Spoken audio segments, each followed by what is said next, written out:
A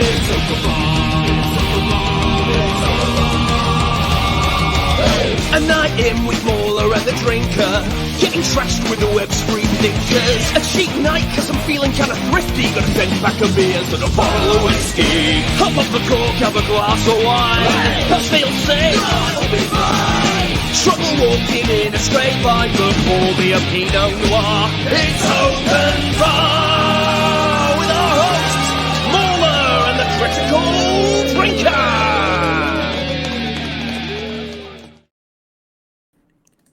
Well, howdy everybody. Welcome to Open Bar. It's good to see you as always. Hello. Mauler is here also. Yes. Alright, well, I imagine we're all feeling, well, in a slightly downbeat mood now that we've seen Indiana Jones in the dial tone of density. So, yeah, it's going to make for an interesting chat tonight, I think. What do you reckon? So too. Yeah. All right, cool. Well, we need some people to help us with this because we can't do this alone. There's only so long that we can go with this. So, yeah, even you, I think. Wow, putting limits on me. I know. Never limit the long. Right, so I think we should bring in a couple of our guests. What do you reckon? Yeah, let's do it. All right. Well, first, making his return to the Open Bar it's been quite a while actually. It's Mr. H Reviews. Hey, man. Hello. Yeah, it's been about a year, I think. It's been a was while, having bad yeah. internet.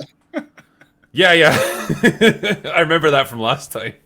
Oh yeah. Oh, I'm plugged in now. I've got fiber optic. We're all good. Oh my god.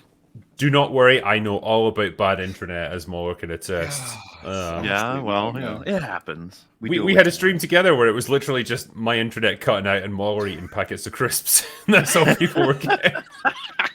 It sounds like more entertaining than Indiana, that's for sure. Yeah. It was over quicker as well, I'll say that. So. But yeah, welcome back, man. It's good to have you. Good to be here. Thank you very much for having me. All right. And, well, Mauler has brought one of his special friends over from EFAP. It's like a weird crossover, you know. This is two worlds colliding. Friend? People don't think that they need to be patient with him or something. He's very special. He is. Well, he's the plague doctor himself. He's Fringy. Hey, man. Hello. How are we all doing today? We are surviving. We're commiserating as well, mourning the death of Indiana Jones as a franchise. Yeah. May it rest in peace. Yeah. Well, thanks for having me back on. Appreciate it. No, it's good to have you here, man.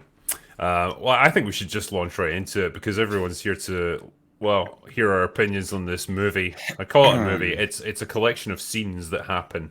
Oh, yeah. Well, I don't know, round table, I guess. Like, if we keep it... And I'm going to keep it relatively brief for each person. Like, what? I'm sure we're all going to disagree greatly on the quality of this film. It's going to be all over the place. Well, just to kick us off, right? We'll keep it to about 30 seconds-ish, right? What was your thoughts on Indiana Jones and the Dial of Destiny? And I'll put it to you first, Mauler, because this will be a challenge. And then we'll really get into it after that. We're going to timer here. I'll get my watch out, actually. Yeah. Okay, fine. Okay, this film was bad, lame, and weird. Watching it was disjointed, too long, and annoying, and I felt every single second watching it that everyone there knew it shouldn't happen. This was something that shouldn't have been made. Everyone knows it.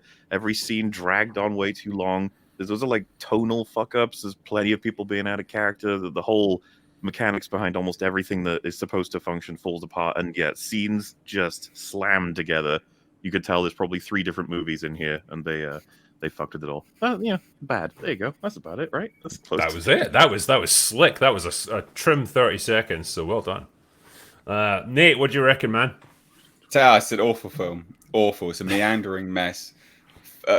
Boring action chase scenes. So much so I fell asleep during one of them. Sign of a terrible film if you're falling asleep in a chase scene. Indiana wasn't Indiana. It was just old Harrison Ford. Terrible. This film should never have been made. People that wanted to send off for Indy, you had it. It was the trilogy. That was it. It was done. It's of its time. It deserved to stay of its time because this was out of time. Yep.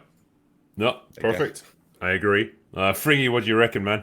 Indiana Jones and the Dial of Destiny is really bad, and it has no reason to exist, and it strains for, nearly 3 hours to justify its existence and fails to do so.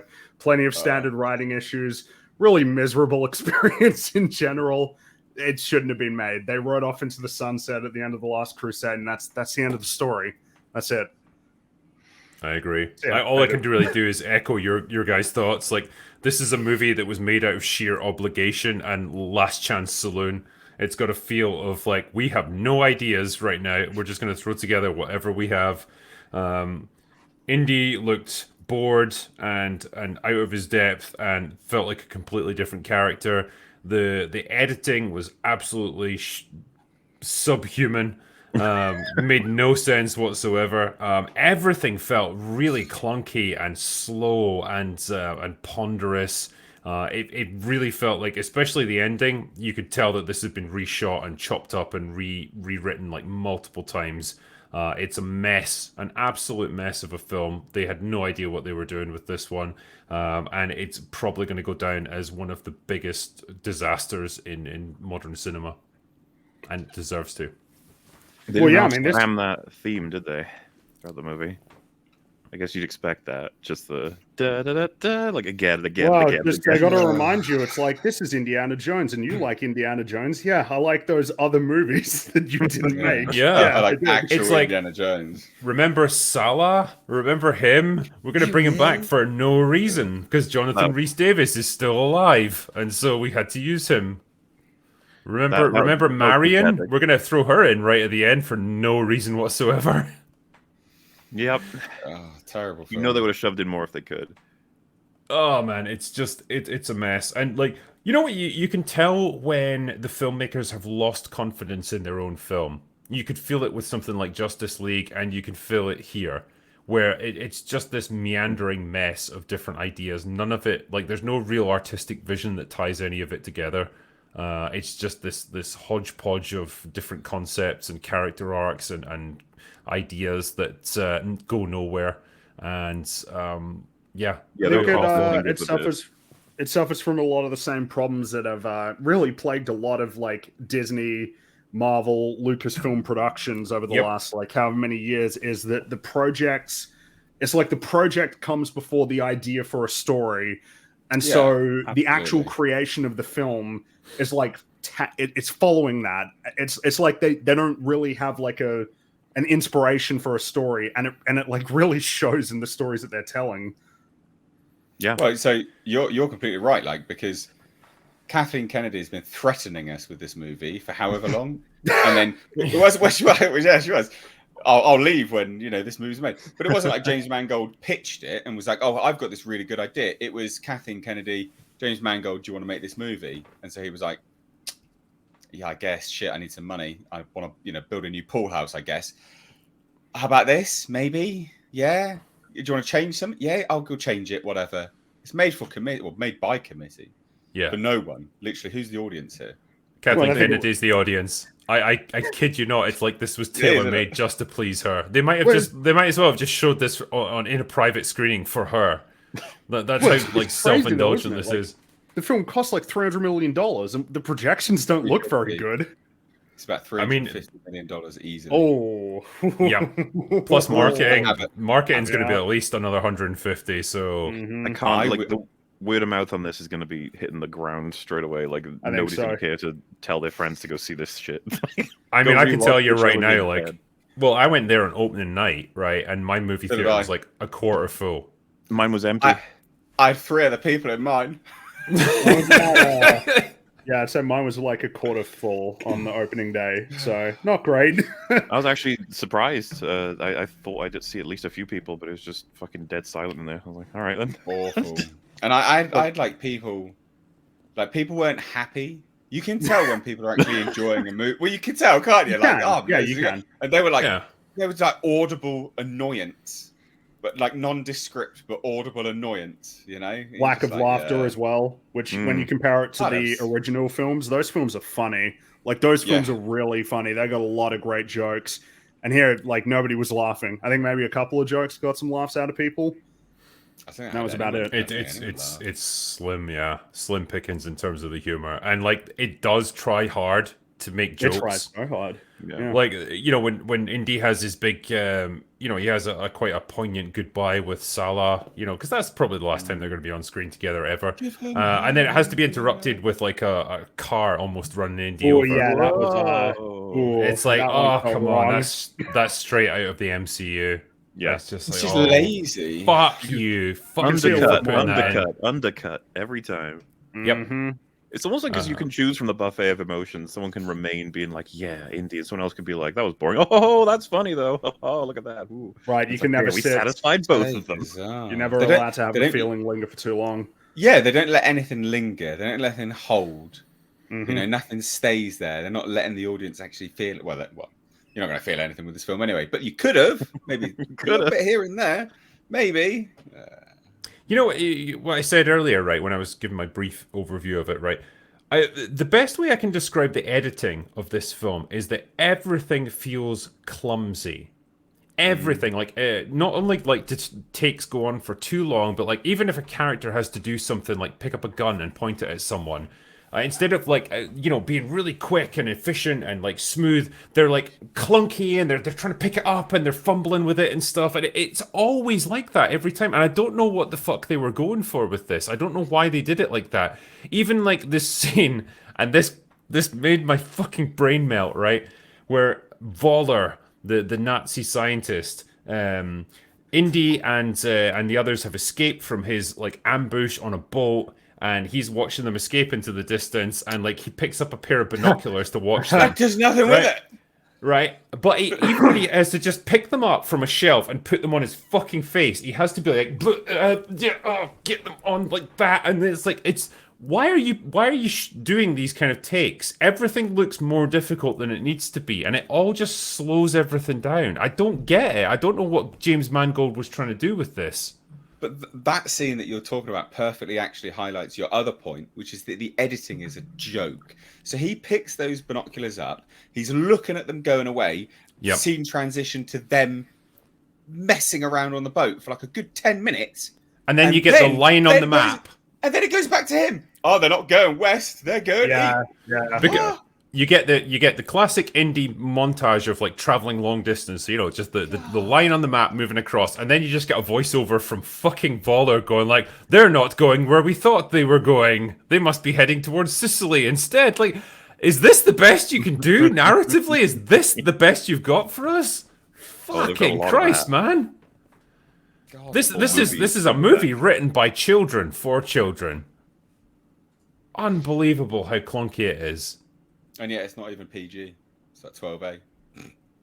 Well, and do you think they wanted to make it as long as it is to be like, look, it's an epic. This is an enormous, great, grand film for you to see. Because, good God, as Triggy mentioned before we went live, but the same for me. Just like, oh, that clock. I wish, you know, just it's still ticking away. Still got plenty to go. It's a long film. Oof.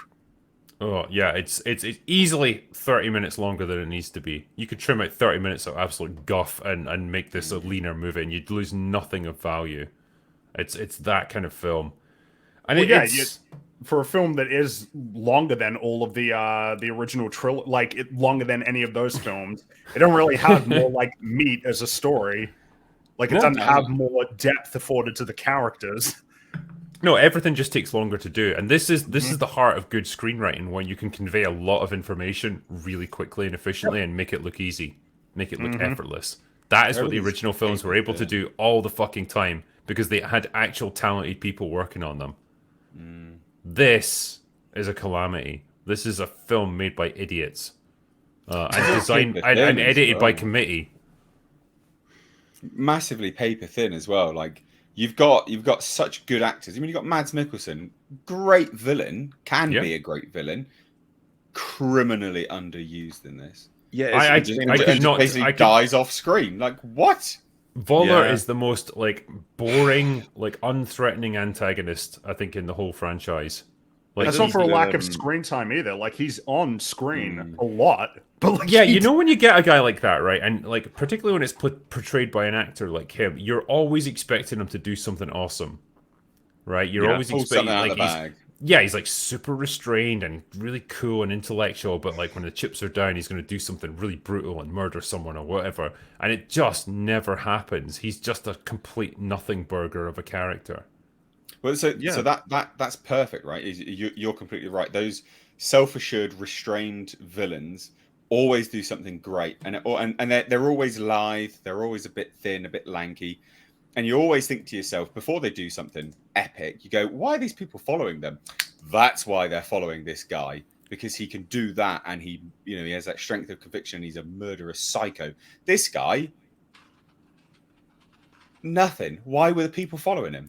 Well, along with I was going to ask about the people as well, right? Because the main henchman for him is the dude the who was robot in guy from Boyd Logan. Yeah, Boyd Holbrook. Yeah, who obviously James Mangold has a real liking for. Fair enough. Yeah, because he's in Logan, right? But at least he spoke and had a character in Logan. He's not. The thing is, he's not a terrible actor. He can do stuff. But I had no fucking idea what he was about. I don't know what he wanted. A lapdog, basically. That was it. And it's so funny because he died trying to machine gun a bunch of Roman soldiers while crashing in a World War II German bomber. What the fuck are you doing? Why are you even attacking these people? Like killing them serves no purpose. That was bizarre. If we had an award show every year for like the stupidest thing that happens in movies for the year, like that one's gonna be in the top 5. That was incredible. I was just like, what is he trying to achieve? What is happening on screen in front of me? I don't understand in a this. World War II bomber firing down on Romans in an ancient battle because they flew through a wormhole that takes them to like the past. 90% of chat aren't going to believe you guys saying this. They're just going to be like, "What?" I'll tell you this as well, right? And I'm no aviation expert, right? But if I was flying a plane like that and I suddenly found myself transported into a battle, an ancient battle like this. What I would probably do is climb to a high altitude where no one could possibly hit me with anything. But instead, it's like, no, we're going to go down to like 100 feet off the ground so people can shoot at us with arrows and harpoons and ballistas and whatever the fuck else they have. And we're going to shoot at them with pistols from an open doorway. Why? What's going on?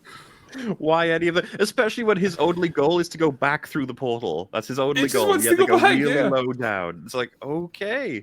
You want to go through it, but they had to or something like that, didn't they? They were too late. So at that point, surely they'd be like, oh yeah, shit, let's just turn back around then. Who was the guy on the other plane? What was his allegiance? Oh, I think it was just a rando pilot man. Yeah, just asleep in the plane. Yeah. Oh, lucky as fuck that was the case, eh? Lucky that kid could fly planes. Like and I'm going to talk about this in my review coming out tomorrow. But like, there was I swear to you, chat, there was a conversation between Helena and that kid. What's his fucking name? Like Harry or something? Teddy, yeah. Where she says to him, "Can you fly that plane over there?" It's like a fucking Cessna or something like that. And he's like, "I'm not sure. I've never flown that before."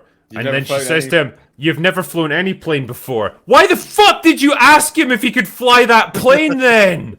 Of course he can't. He's never fucking flown anything in his life, you absolute spam sandwich." And then, of course, after that amazing dialogue, he flies the plane pretty well through a crazy fucking storm. Restarts the engines as he flies through the wormhole, and it just like knocks and out executes a perfect 10 out of 10 landing on a fucking like just a grassy field, like covered in rocks and everything. Yeah. Like it's like 10 meters worth as well to land in. I like how the question of whether he can fly it is like got him at a level of encouragement, but when she states that he can't fly any planes, that's when he's like, "All right, I got this." That's exactly all I needed to hear. And just for the people in chat who haven't seen this movie, the context behind this, right, is that the Dial of Destiny, the antagonist of this movie believes that it's a time travel device that can let you go anywhere you want. So he intends to go back to 1939 and change the course of World War II. He's going to kill Hitler and he's going to become the new Führer, and he's going to learn from his mistakes, essentially, because he's lived through it all. As it turns out, this thing can only take you to one place and time, and that's a battle in ancient Greece between the Romans and the Greeks, and Archimedes, the guy who actually designed the Dial of Destiny, it takes you back to meet him. Why?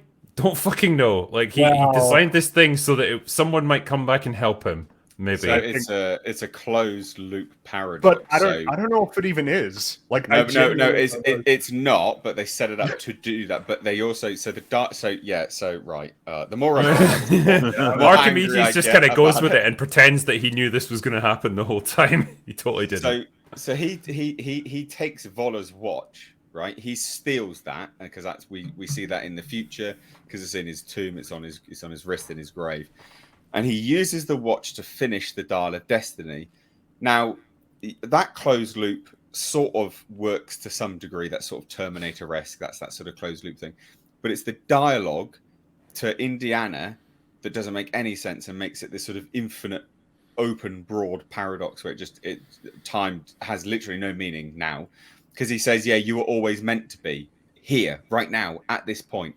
Meaning he's seen him before. He's seen Indiana before. When did you see him before? You've never seen any of these people before. And you're going to die in the future. So this closed loop paradox doesn't make any sense. I also feel like the crashed plane should make an enormous difference to history, not just that Archimedes should make some inventions that are kind of impressive. It's like, no, that technology is incredible. I mean, you're going to recover like machine guns and stuff from that wreckage. Like, there's all kinds of insane stuff that you're going to learn about. They did learn something. Did you not? I really missed all of this, guys. On Archimedes' tomb, there's a phoenix with propellers on it.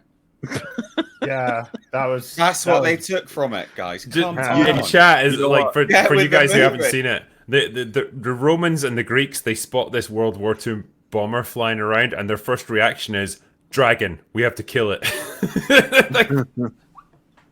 But the thing is, when we talk about even if it's a closed loop or anything, they talk about history as though them being there will, like, they believe that they're going to have an impact on history. But then at the end of the movie, he's brought back to the future, which I guess we could talk about him wanting to stay in ancient, like in that ancient afterward. But like they go back to the future with the dial and the watch. So like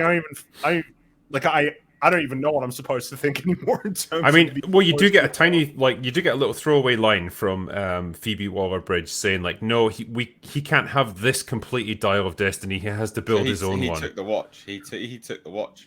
I thought he had the watch on his counter though. He had a partially completed Dial of Destiny on the countertop, but like it was obviously a work in progress. And I don't know if they're implying that, like, well, the fact that he sees it completed and that he knows it works is what spurs him on to finish it or whatever. But then, of course, you get into the problem of, well, what about the first time? There had to have been a first time, right? Or is this always bootstrap paradox? Yeah, when it's a closed loop, it had to have, like, there was no first time, essentially. He always came back at that exact moment, even before the events that triggered that coming back even happened, because it was destined to happen. But fuck it. This is the kind of problems that you run into when you try to introduce time travel into a series that's not about time travel.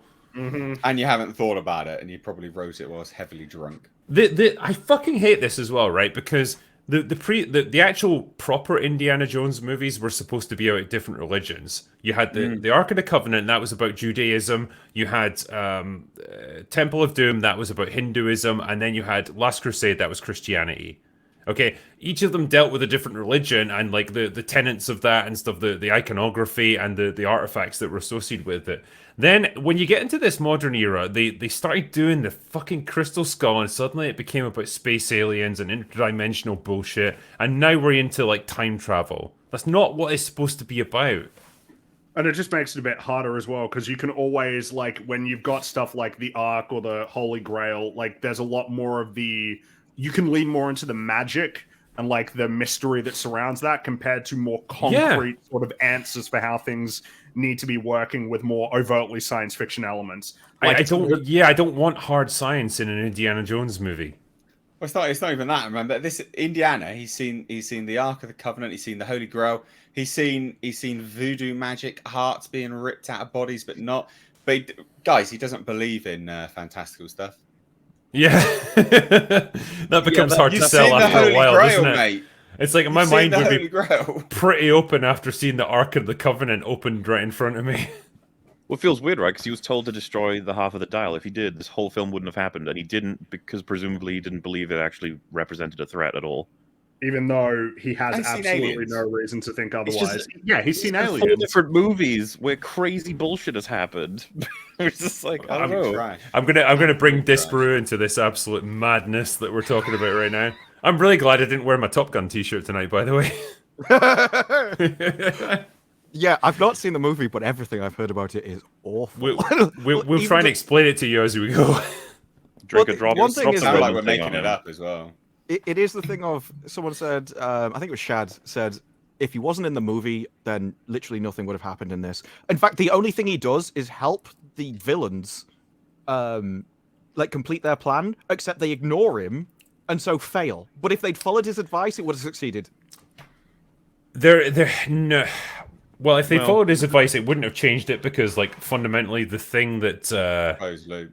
they were dealing with is, it was a closed loop, and like it couldn't really have led them anywhere except with where they did. I think Indiana Jones's bullshit about continental drift was just, him I just, like, don't even- spitballing. I don't even know how to account. Continental drift in 2,000 years is significant enough that he believes it would it's- make them travel 2,000. Well, Like, I don't even know. I mean, what to I'm do. no geologist. I think you're talking like a matter of feet that, like, North Well, why America would has that moved change in that the time. time that they arrive at Yeah. rather than the location that they arrive at?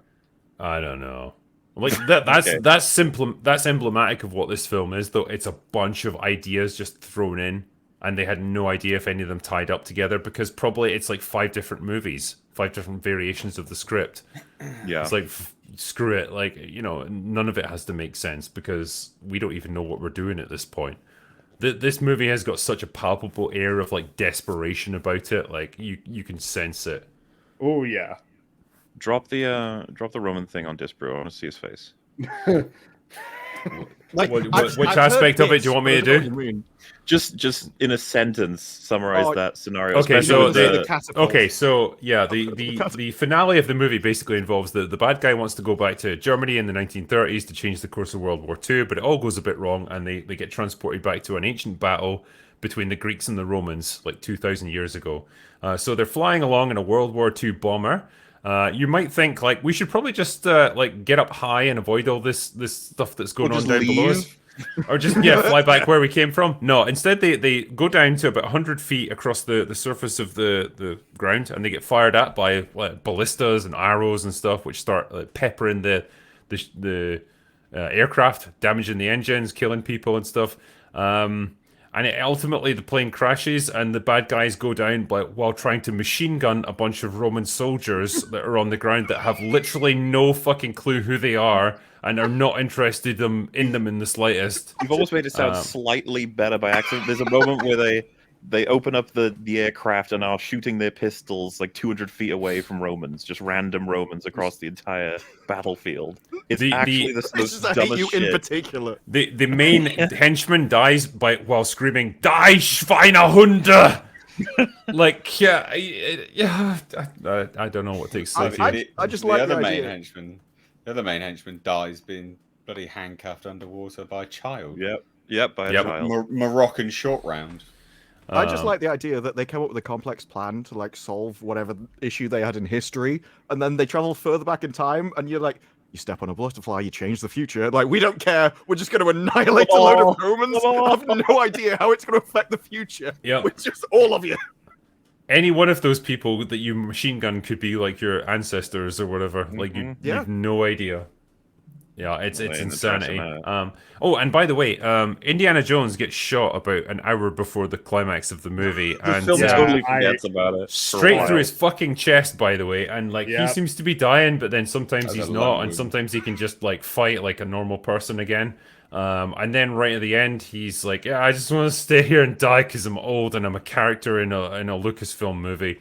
And then Phoebe Waller-Bridge says, "Nah, you're going back to the 1960s," and knocks him out with one punch to the face, and then Yeah. somehow like transports him back to the future and saves his life. What a satisfying ending to Indiana Jones as a character.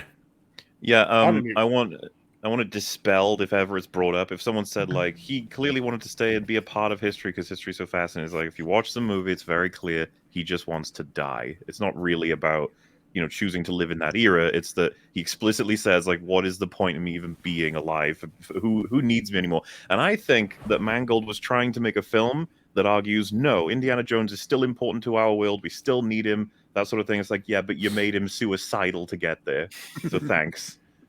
I mean, Yeah, like, can you imagine a Lucasfilm production where the male hero is like an old, washed up, like, loser who's given up on everything that he once stood for? They need to find a new archetype. Holy fuck. I mean, I cannot emphasize enough how much I fucking despise these writers. This is literally the only thing that pops into the giant black holes inside their skulls that pass for brains, and they do it every single time. I hate them. There's no idea other than, like, miserable old man. I don't get it. Why do they feel like there's no other direction that they could take Indiana Jones? I just love them to meet some happy old people. You know, like a unicorn. Go on a meet and greet, and it's like, yeah, you know what? My life is pretty fulfilled. I'm happy. You know, I've got grandchildren and stuff. Like, I really enjoy, like, the time that I've got left, and, you know, I think it's good. I've got a lot to live for. Well, at least it's like, no, it doesn't make sense. It seems like they... Oh, go for it. That narrative doesn't really make sense because if that's what you're trying to tell, that he's still got a reason to live, and then you've got Kathleen Kennedy going around going, yeah, Phoebe Waller-Bridge can replace him, it's no big deal. Then you can't have your marketing directly contradicts the story and the plot. You can tell they desperately wanted her to replace him in this one, and I can see the fingerprints of, like, the early versions of this where she was just going to straight up replace him, and I think they pulled back from that because they knew the reaction. But even then, it's like, still, you know, she has to be fucking smarter than him. She wins every fucking argument. She's always proven right about everything. She's the day. She saves his life. She's stronger than him, and it's just like, oh, fuck off. Fuck off with your fucking... Women are fucking amazing at everything, and men just need to move aside and die. She's deeply dislikable as well. This is the thing. They didn't even craft a character that you can remotely like. They literally made a character to dislike. Well, part of the problem, I think, she's a horrendous character. They couldn't, like, I said this to you guys before we started, like, they could not decide what this character was supposed to be. Like, they couldn't decide if she was going to be a femme fatale or a geeky, like wannabe fan of Indiana Jones, or a con man, or an adventurer, or a strange family member. Yeah, like everything. So they tried to combine all these different ideas into one character, and, like, she can't possibly play all these different roles. And, like, Phoebe Waller-Bridge isn't that fucking good of an actress anyway, so she's, like, struggling no matter what. Did you not think it was really out of place when she started eye-fucking all the men just randomly? Yeah. It was so bizarre. This is like Kathleen Kennedy came on set and she was just like, right, you know, women get ogled all the time on screen. Like, we're gonna flip the script on this one. It's like we're gonna have a hot guy go past and she just, like, looks at him and, like, yeah, I'm gonna fuck they really like. It's whenever like, they wow, did the her being horny scenes, I had, like, a distinct feeling of, like, wow, they really, really wanted this in there. They really want the scene where you see her being horny, and you're like, okay. It was it was so jarring and out of place. Like, the sort of comedic element of her boning the son of, like, some mobster in, you know, Morocco. Fine, sure. Like, it's it's shit, but it's written in the dialogue, and it's part of, you know, that whole thing. They did some backstory to it. The other one, I got on the boat when she's like, "Oh yeah, promising, very promising." Like, shut the fuck up. What are you? Do you know why I take so much issue with that one too? Is the fate of that man that she says looks promising? Yeah, that guy, he just drowns. He's the first one who gets his rope cut, and he just falls off the cliff and drowns. And then there is actually a scene, right, where they've escaped from the bad guys. Like in Dispareil, I'm going to put this in context for you, right? They have chartered a boat that's going to take them out to a shipwreck where they can dive down and retrieve a piece of treasure. And so they've got a bunch of Indiana Jones's old friends that are going to help them out. The bad guys show up, they fucking teleport in. Don't know how they found them. They just always show up whenever the plot wants them to. Kill all of the crew, but then eventually Phoebe Waller-Bridge and Indy manage to escape. And, you know, she is laughing and celebrating like, yeah, I'm fucking awesome because I threw a piece of dynamite down a stairwell and it killed a bunch of people. Yay. And he says to her, my best friend just, like, a good friend of mine just got murdered and all of his crew just got killed. And there's literally 2 seconds of silence of like, oh shit, let's let this sink in, and then it's back to joking around and moving forward. It was like a It's like, strange moment of awareness in the film of what had actually happened. It's like Harrison Ford maybe on set just said like, we have to point out the fact that these people just died. Yeah, And like they're like, oh fine, we'll put it in the movie, whatever. my and then guess- it just like move straight on beyond it. My guess would be that's the second draft of that scene. Like, It's almost they were like he "Oh, ad-libbed fuck." it. Someone, It was well, genuinely like he ad-libbed it. And they were it's like, fucking insane. That whole crew, they had a whole life, Back to the a script. wonderful Antonio business, a Banderas valuable as adventure. Indy comes into their lives. They've all just been executed, and it's like, See, imagine what you could do, right, from a character development point of view, if you say had her be a young, idealistic wannabe adventurer, and she's wanting to go out on all these crazy like adventures and stuff, and this happens, and she gets to see the awful dark side of all this shit, of like people fucking die doing this stuff. You know, people that like put their trust in you, that you're friends with and stuff, they can just get killed because they know you and you're doing something that you shouldn't be. What a sobering moment that might be for a character. How that might cause them to reflect upon like the choices they made and whether they want to even be involved in this world. That could be like an interesting thing you could play with. There's a lot of fertile ground there. Instead, nah, just don't think about it too much. Move on to the next fucking stupid thing and clack like a mindless seal. Well, the problem is That's what this movie is all the like way. simultaneously naive and cynical at the same time, like simultaneously world weary and also aloof as to the things That's what I mean. They don't know what this character is supposed to be. She's trying to be like a bit of everything. Is it that, or is it that if you think that the writers can't actually put themselves in somebody else's perspective, right? So what you've just done involves you like being as if you're in the movie. But if you write a character as if you're yourself, it takes on your personality, and all these characters are absolutely horrible people. You had Galadriel, you had Kit from Willow. The main woman from Fubar is literally the worst character I've ever seen in anything. She's absolutely repulsive. But in this situation, if you put yourself in that perspective yourself, you know that this isn't real. So those people that died, yeah, they're only imaginary. So I don't care about them. So they can't write a character that cares about them. Well, it takes on their entire personality and everything. Would allow you to have a horrible personality because it's you, but also not care about any of the events that happen. So you come across as about not caring about the world when it's just like, well, it's just fantasy. I don't mind. It's kind of an interesting point there. Oh, sorry, go for it. Well, I was going to say, it's absolutely not true because they write Indiana Jones like he does give a shit.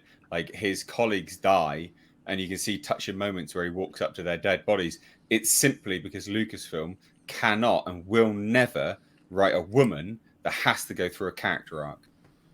Yep. They don't. They will not do it. They don't do it ever. There's But if you two wanted a different ways perfect you could character arc, wouldn't she care about somebody? Well, this is what you could have done, right? You could have That's what I either mean, had her but start they as like don't a have selfish, a character like arc.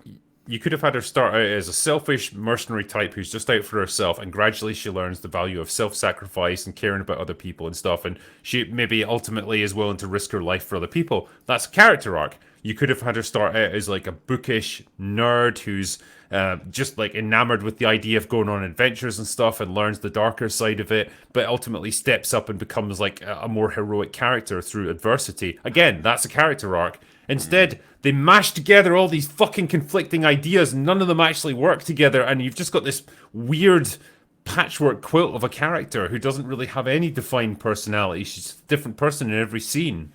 I think the writers, if you ask them, would say, yeah, no, the arc that she did go on was that she was self-serving and then she realized that there are things more important than money. I think that they would tell you that, yeah, that's the arc that she went on. What are you They talking would about? try and tell you that, but like it doesn't work with the character the way she's presented.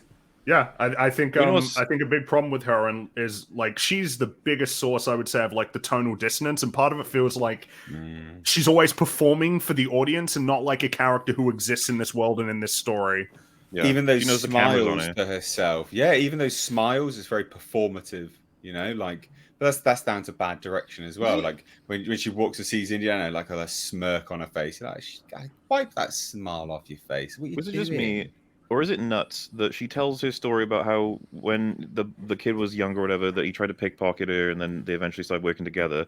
I was like, oh, so literally the short round history. That's like 1-to-1. And he doesn't mention that at all. It doesn't come up. I was like, hello? It's the Moroccan short round. Yeah, like you just snatched the history. Why?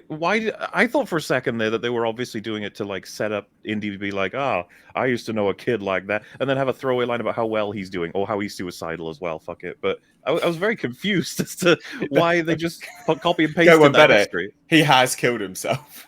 Because I think I think at this point that's what Lucasfilm is. It's just like, yeah, well, remember that thing that we did like 30 years ago? Well, yeah, we're doing it again, but like we're doing it better now. So you just like it the same way you like that old thing. Transfer the traits instantly onto the new thing without doing any of the legwork to like make people like those characters like Short Round. That's exactly it. Who was That's way exactly better what than they're Phoebe trying to do. Waller-Bridge. He should have been the successor. He should have been. If they were going to do the whole story of him being a successor to Indiana Jones, it should have been Short Round. Yep.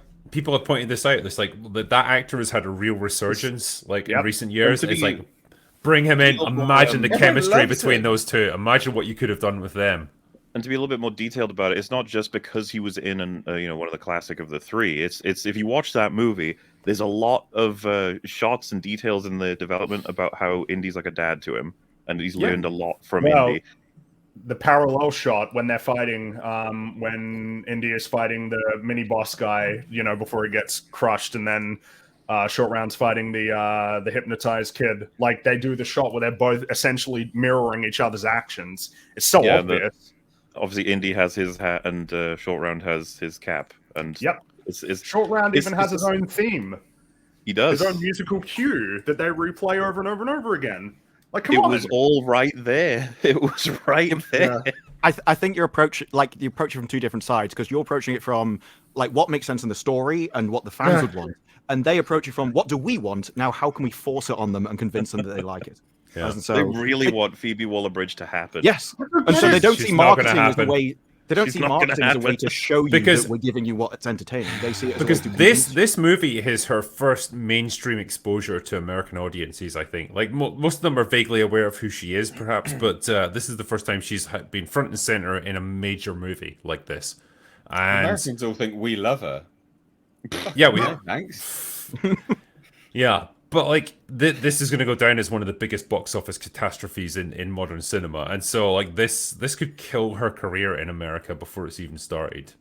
Speaking about box office, isn't it a fascinating, like Disney's 100th, it's the centennial, 100 years of Disney, and like so far this year it's been like nothing but big failures in like major different aspects of that business. Like the first true Marvel flop.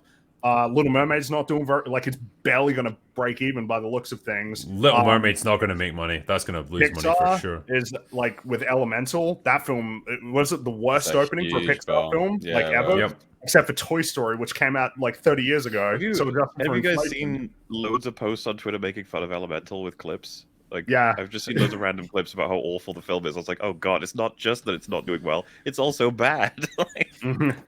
I mean, yeah, I don't know how much of it is they're just genuinely putting out bad products, and how much of it is there's a real brand damage going on. I think that they got complacent with the way that they make films, right? They thought, oh, we have a reliable Marvel formula that we can use. We have a reliable live-action remake formula we can use. We have, well, they never really had a reliable way to like milk Lucasfilm for what it's worth. Like that's been. I just think it. When it comes to the perception of a company, though, like I feel like if you'd gone back 20 years or so, like people would be like, yeah, Disney, they make pretty good stuff. Like they don't put out a huge amount of. Yeah, like good old-fashioned American family, entertainment, and like they don't put out a huge amount of stuff, but they're very judicious about how they do it, and generally it's pretty good. You can like Disney. When you talk to people about it now, the perception is almost like this horrifying corporate jabberwocky that just devours everything in its path, and everyone seems to fucking hate them, and like there's just a real antagonism towards them now.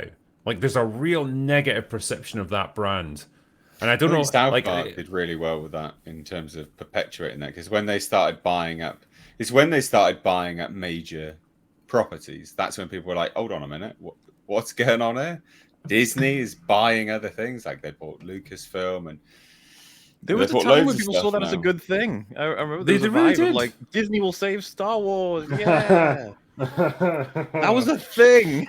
That was a that thing. Was a thing. That was But a now thing. it just, and like we are obviously so immersed in the kind of online space where it's like, well, we know what people in our circles feel about Disney, but like we don't know necessarily what just your average cinema goer thinks about them. And that's what I'd be curious about. Like, has all this shit filtered through into like the general audience, or are they just oblivious to all this? But I'm gonna err on the side of like they're kind of aware of it as well, that Disney are I'd just. say they must be. Yeah, look at the We're all watching the Yeah. same films, right? Like we're all watching the same films. Yeah. Like families, families want their children to watch things which are wholesome with good family values and things like this. And America has been, America specifically. I mean, it's the biggest market for Disney anyway. They've been very, very hyper attuned in the last couple of years now to the ongoing culture war, as it's called, as it's put it, and I think the moment you start going after people's kids, well, that's when families go, no thanks, bye bye, cheers, and so they just put two and two together and go, oh yeah, we watched that film, yeah, that's what that was about actually, yeah, not watching this any longer, little Timmy, soz. Something I've been thinking about with Disney is that it feels like they're slowing down in terms of like they're running out of things that they already have. Like they're starting to catch up with like things that they can like remake or do more sequels for. Like that there's a lack of like there's way less like original material compared to adaptation sequels franchises that they're doing right now, that they're like starting to run out of like room to just rely on that nostalgia. This is what I was going to. No, sorry, go, man. I was just going to say, is it because they're doing lots of remakes? I thought I read some of that is in some weird loophole in an effort to keep their copyright, because they're going to lose everything soon because it comes into public domain. So I don't know whether I don't know if it's a rights retainer or what, but I know like when I think about, for example, Lucasfilm in this case, like this was the last thing that they had in the cupboard. They have killed Star Wars, they have killed Willow for what it was, and they have now killed Indiana Jones, and so this is it. This is the last of what they had left to draw upon. Seeing Lucasfilm's logo on there, because I was just like, good God, what a hollow little tile that is, And the thing is, does it help? Like, let's say they had more IPs to go. Yeah, but if every IP that you remake fails anyway and loses money, what's the point in going through them in the first place? If they can't come up with profit, then... Well, yeah, the best thing I likened it to was like a junkie just going through his absolutely trashed apartment, like looking for one last stash, to get one last high, because like that's all he's got left. Like that's what Lucasfilm is now. They're not going to be able to invent anything new.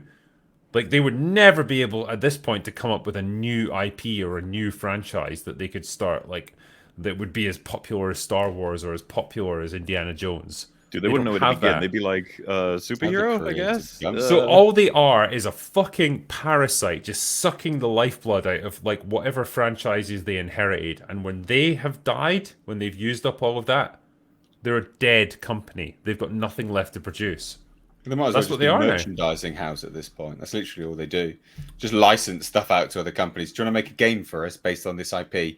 We'll have some money off that. Thanks very much. I mean, what can they do now? It's like, oh, we've still got the Mandalorian, I guess. Like you guys from that as well. It's like, it's like you guys liked that 2 or 3 years ago, didn't you? That's it. I think might be more stuff in video games. There's an Indiana Jones game, I think, that's being made. More Star Wars games. But again, LucasArts, like they made original games. They did make original games, but I don't know that they're going to be making original games like with Lucasfilm games. Genuine question for you guys as well. Like LucasArts is done. Yeah, like Kathleen Kennedy. They licensed out to like EA games now, isn't it? Oh, LucasArts. Yep. Look, LucasArts got gutted when they bought Lucasfilm. So all of the projects that they had at the time, 13, Battlefield 3, gone. I love how Kathleen Kennedy, in her infinite wisdom, canned the expanded universe and canned LucasArts, like stop production on all these different games and stuff. Like, oh gosh, that's got a bite now. But I was going to say, like, this movie, and I hesitate to call it a movie, this collection of images and sounds that appears on a screen, this is on track to be a massive, massive bomb. Yep. Because it cost 300 million at least that they're willing to admit to. It's probably more like 350. It's going to be lucky if it gets anywhere near 500 million. It's going to lose hundreds of millions of dollars for Lucasfilm. What is going to be the fallout for this? I don't know. I actually don't know. Kathleen Kennedy gets a promotion. She always seems to Probably, yeah. failing up every time, literally every single time. Star Wars dead brand. Someone We'll renew your contract. Kathleen. If I had a fucking studio head, right, that had inherited Star Wars and Indiana Jones and driven both of them into the ground to the point where they were just producing flops and losing us money, I would fucking have their head on a pike. That is ludicrous that a person like that could be allowed to like maintain their job.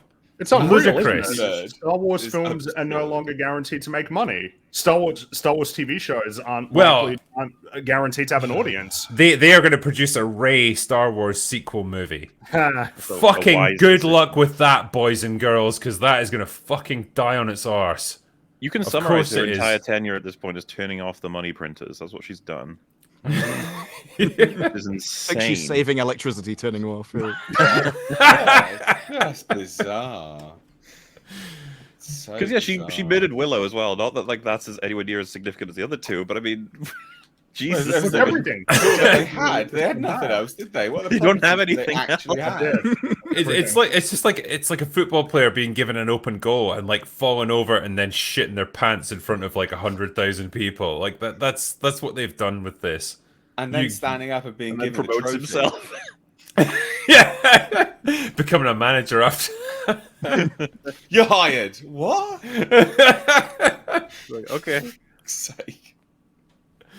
Oh, it's so ludicrous.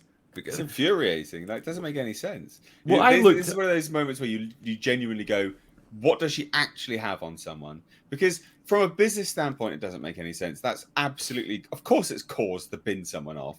Like, how like, where's your performance ratings on this? So obviously, it's going down. Right, okay, well, we need to have a chit chat about this, then, don't we? Obviously, like, she must have something on someone.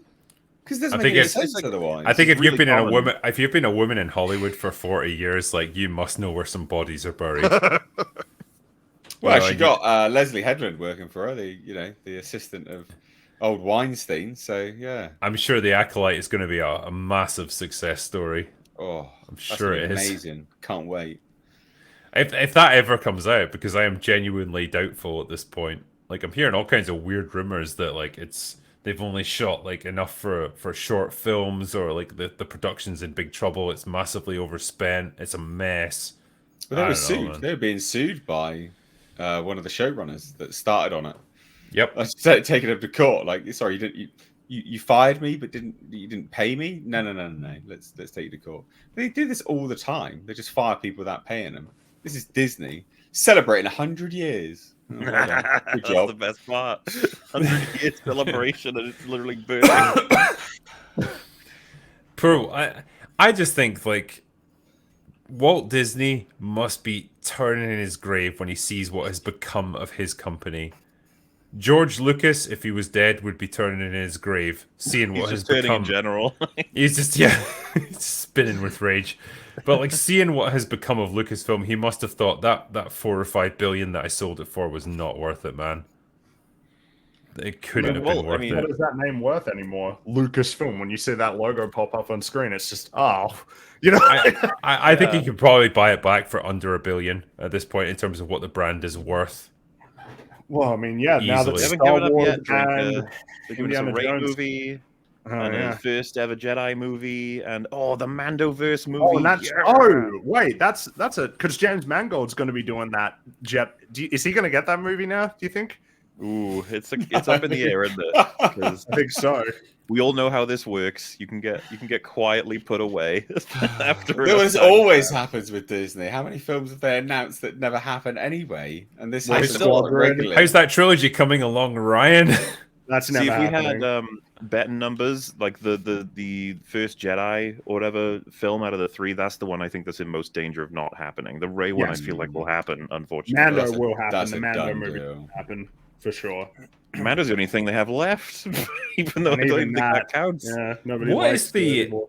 What is the tipping point, right? At what point does the shit stuff that the modern like pretenders have created overshadow the legacy of the good stuff?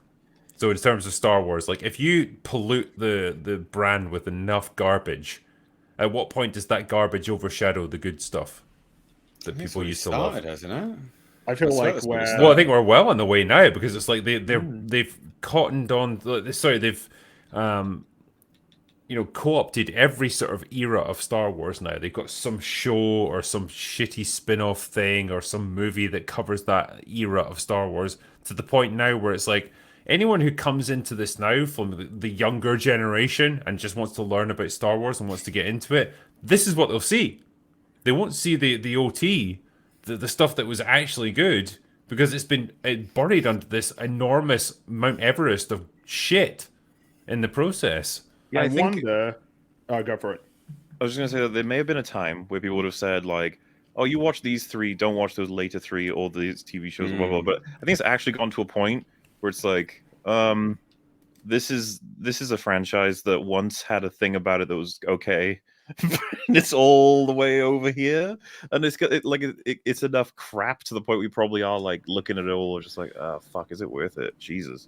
I mean, it's like with Star Trek, I'd say to people like, okay, you want to get into this? Well, I don't know, watch anything that was made in the 20th century. Like that's where we're at. Yeah, but even that proved that you can come back with Picard season 3. It's like word of mouth will spread.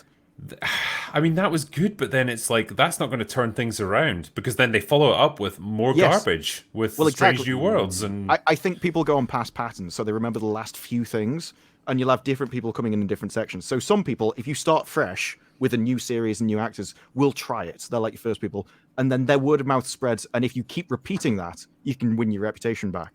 But you need like successive successes. you That's need right. a Repeated track. success. You need a consistent track record of successes to pull Yeah. this Yeah. back. I And think if we you saw don't it with produce Star that- Wars, right?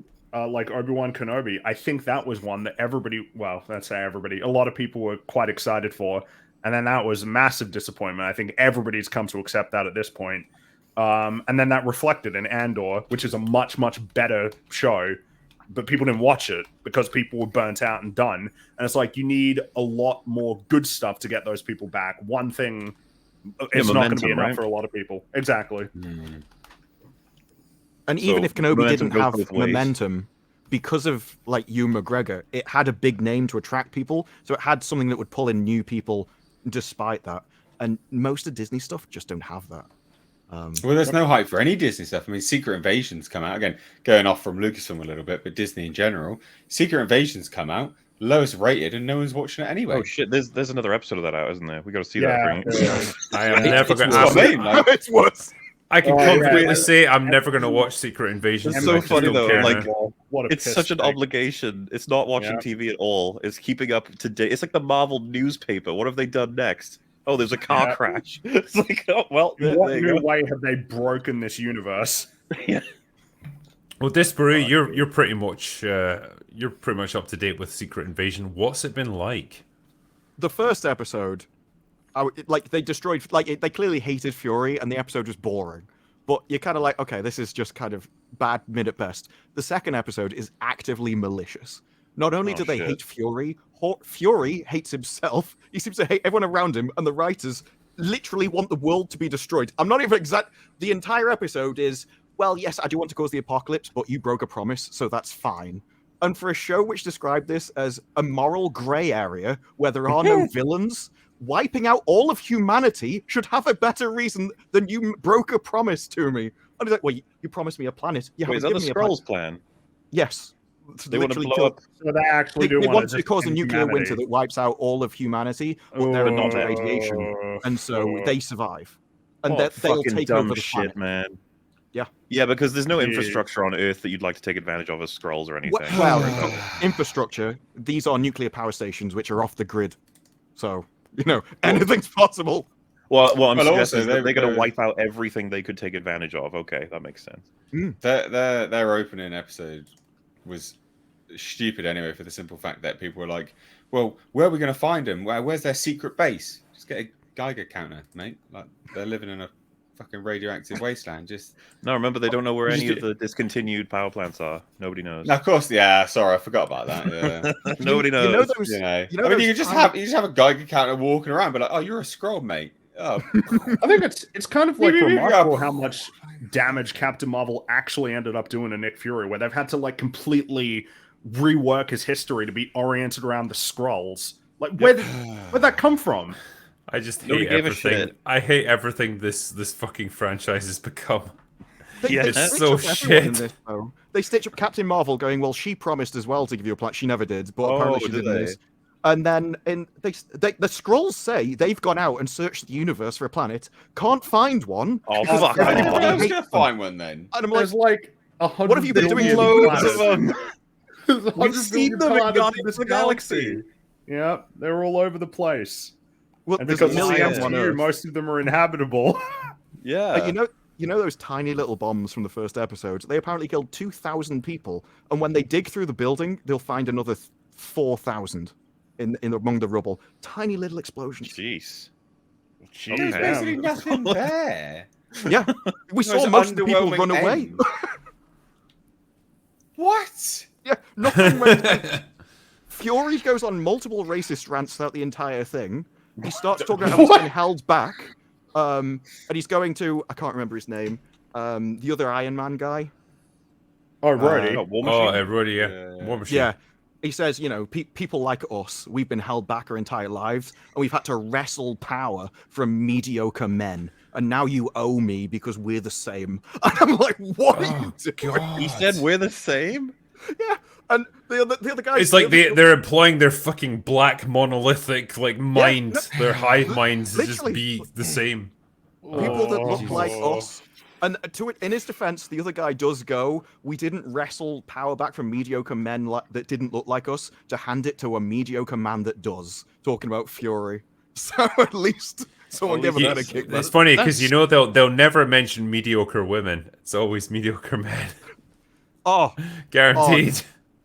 they hate Fury so Wow. much in this that after that he does fight back. He becomes Fury for a few seconds. Like Oh, this should a be the few entire show. Nick Fury has Fury. Yes. But he's briefly like a badass, and then he goes outside and has to have a rest on a bench because he's tired himself out. And he's like, fighting one guy.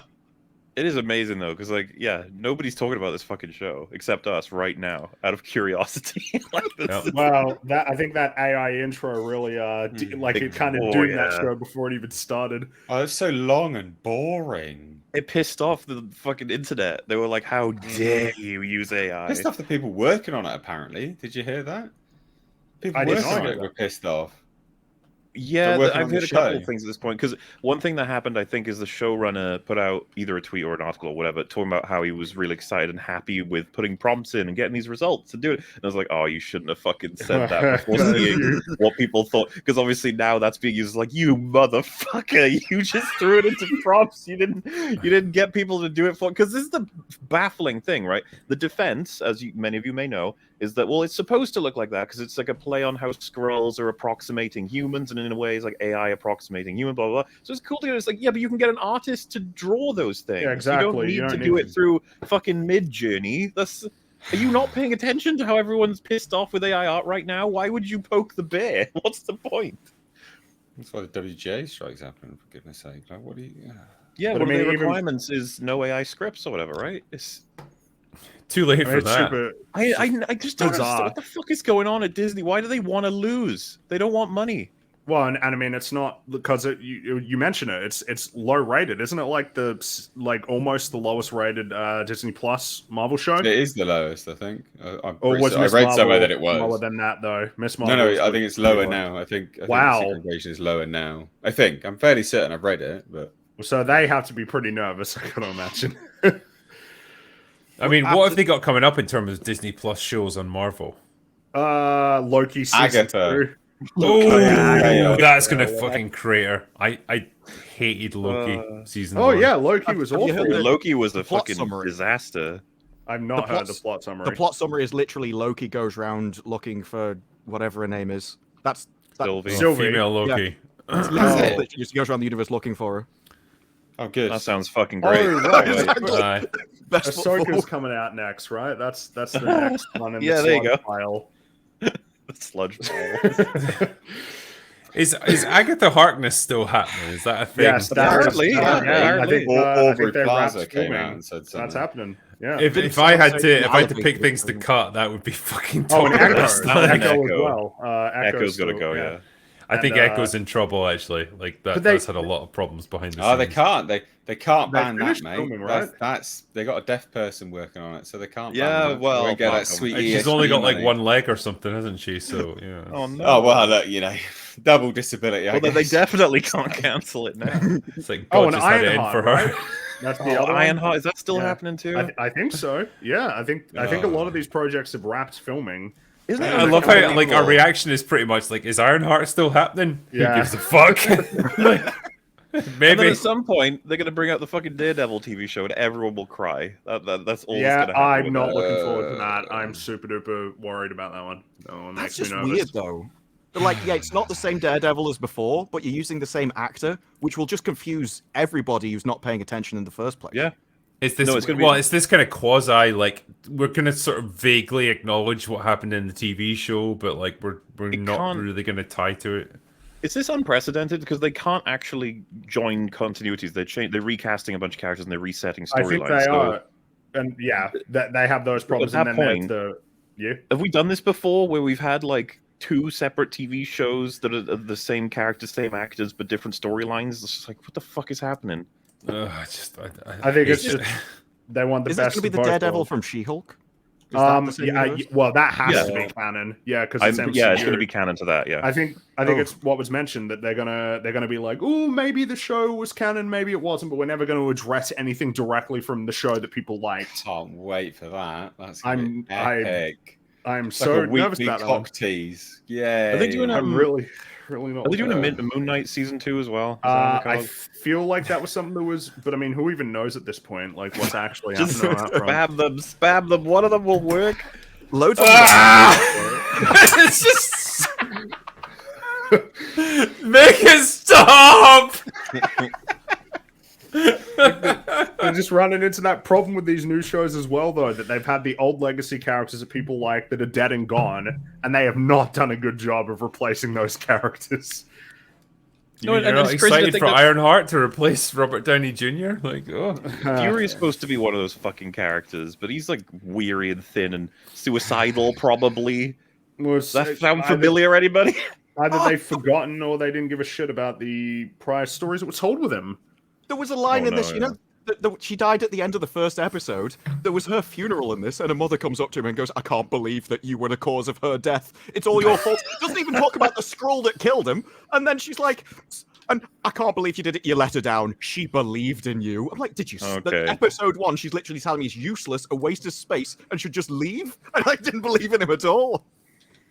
Yeah, we got to get that guilt going because by the end of the season he's going to be stronger for it or something. he has to apologize for existing.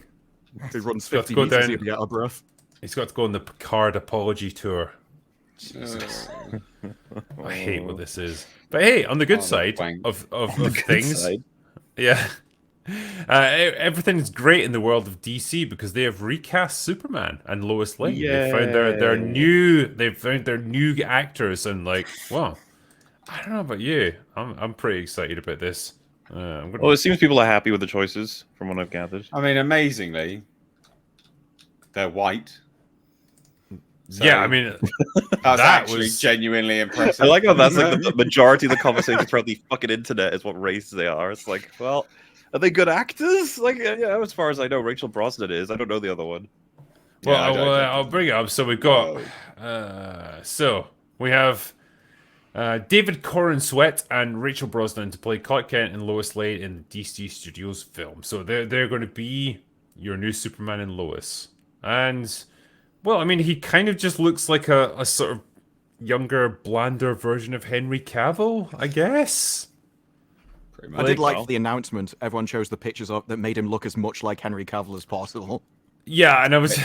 That's a good point. Yeah. And it's just like, well, you know, if you're gonna do like a straight up swap for Henry Cavill, why can't you just use Henry Cavill since he's basically the same Too person? old. But They actually had a different photo up, right? So I was covering this live, and I refreshed the page live after we were talking about it. We're like, oh, that's a bad image or something. So I clicked refresh, and they changed the image to this one. It was the most bizarre situation. We were saying how it's a bad photo because the first one that they had up was awful. Like, it was a real bad photo. They were listening. And so I just clicked refresh, and boom, it's changed. It's like, what? It's the weirdest thing. So bizarre. She kind of looks like Evan Rachel Wood. Or a bit Emily Blunt. Nah, it's the chin. Like, that's definitely got Evan Rachel Wood going about her. But I can see what you mean. Yeah. Yeah, I mean, I'm not really sure what to do with these announcements, really, other than just there's nothing we can do with it. I mean, I hope the film's good. Like, that's all I got, really. It really just feels like we've bought a new deck tier for the Titanic. You know what I mean? Like, look at it; it's so shiny and like so new and like so comfortable. It's like, okay, I'm sure it's great, but you know, no one fucking cares at this point because it's like a dead brand. You do seriously wonder if they can recover DC as a brand, especially after the Flash failing catastrophically, like beyond what they must have been expecting. I think everyone knew these lame duck movies were going to have a tough time. But I don't know if anybody thought that they were going to be doing this badly. You know, I feel like everyone I've spoken to did not expect the Flash to do that badly. Nope. Yeah. Especially when they were running the story of the Flash is like the best DC film in ages, and then day one that it comes out, everybody is saying it's awful. I mean, poor James Gunn having to try and sell this, where it's like, I'm literally trying to sell the franchise that I'm replacing. Yeah, and it's like, oh yeah, The Flash is one of the best superhero movies I've ever seen. Zachary Levi probably feels better now after Shazam fell apart. He may have assumed it was his. Yeah, like, can I not carry it as a movie star? I was like, oh no, everything's failing. Okay, cool. Well, Dwayne Johnson probably feels better. It's like, oh man, Shazam. Unironically, yeah. Sorry, no, Black Adam did way better than this. That he's probably concluded now that, like, if only Black Adam had come out in 2019, you know, it would have fucking rocked the cinema, I'm sure. Now I gotta go back to Fast and Furious. Yeah, I gotta go back on my knees. Vin Diesel's always busting my balls on that. And look into the rest of the year. I mean, Blue Beetle and I'm so curious about Aquaman because that first film inexplicably made like $1 billion. I'll never understand that. That is one of the things I'm going to take to my grave. Like, never having wrapped my head around. I think a lot of people mistook it for a Marvel film. I think women and their vaginas. I think to be perfectly honest, I think that's genuinely the only reason that one did well. Listen, if you're just trying to say that Jason Momoa is hot, it's okay to say it. All right, you know. No. Good-looking guy. He's a good-looking guy. No, I do think that is why. Like, there's no other reason because it opened to what was it, like $50-odd million, $60-odd million? It was nothing and just went on and on. I think it legit had some of the worst CGI I've seen in a modern mainstream film. Like, genuinely terrible. Remarkable. What's funny as well is what will take up a lot of the conversation is whatever Amber Heard's role in the film will be. That's what people are going to talk about. They already know that. You've got to feel bad for DC. It's like we've got Ezra Miller, who's a fucking nut job, and we've got Amber Heard, who's like a fucking nut job.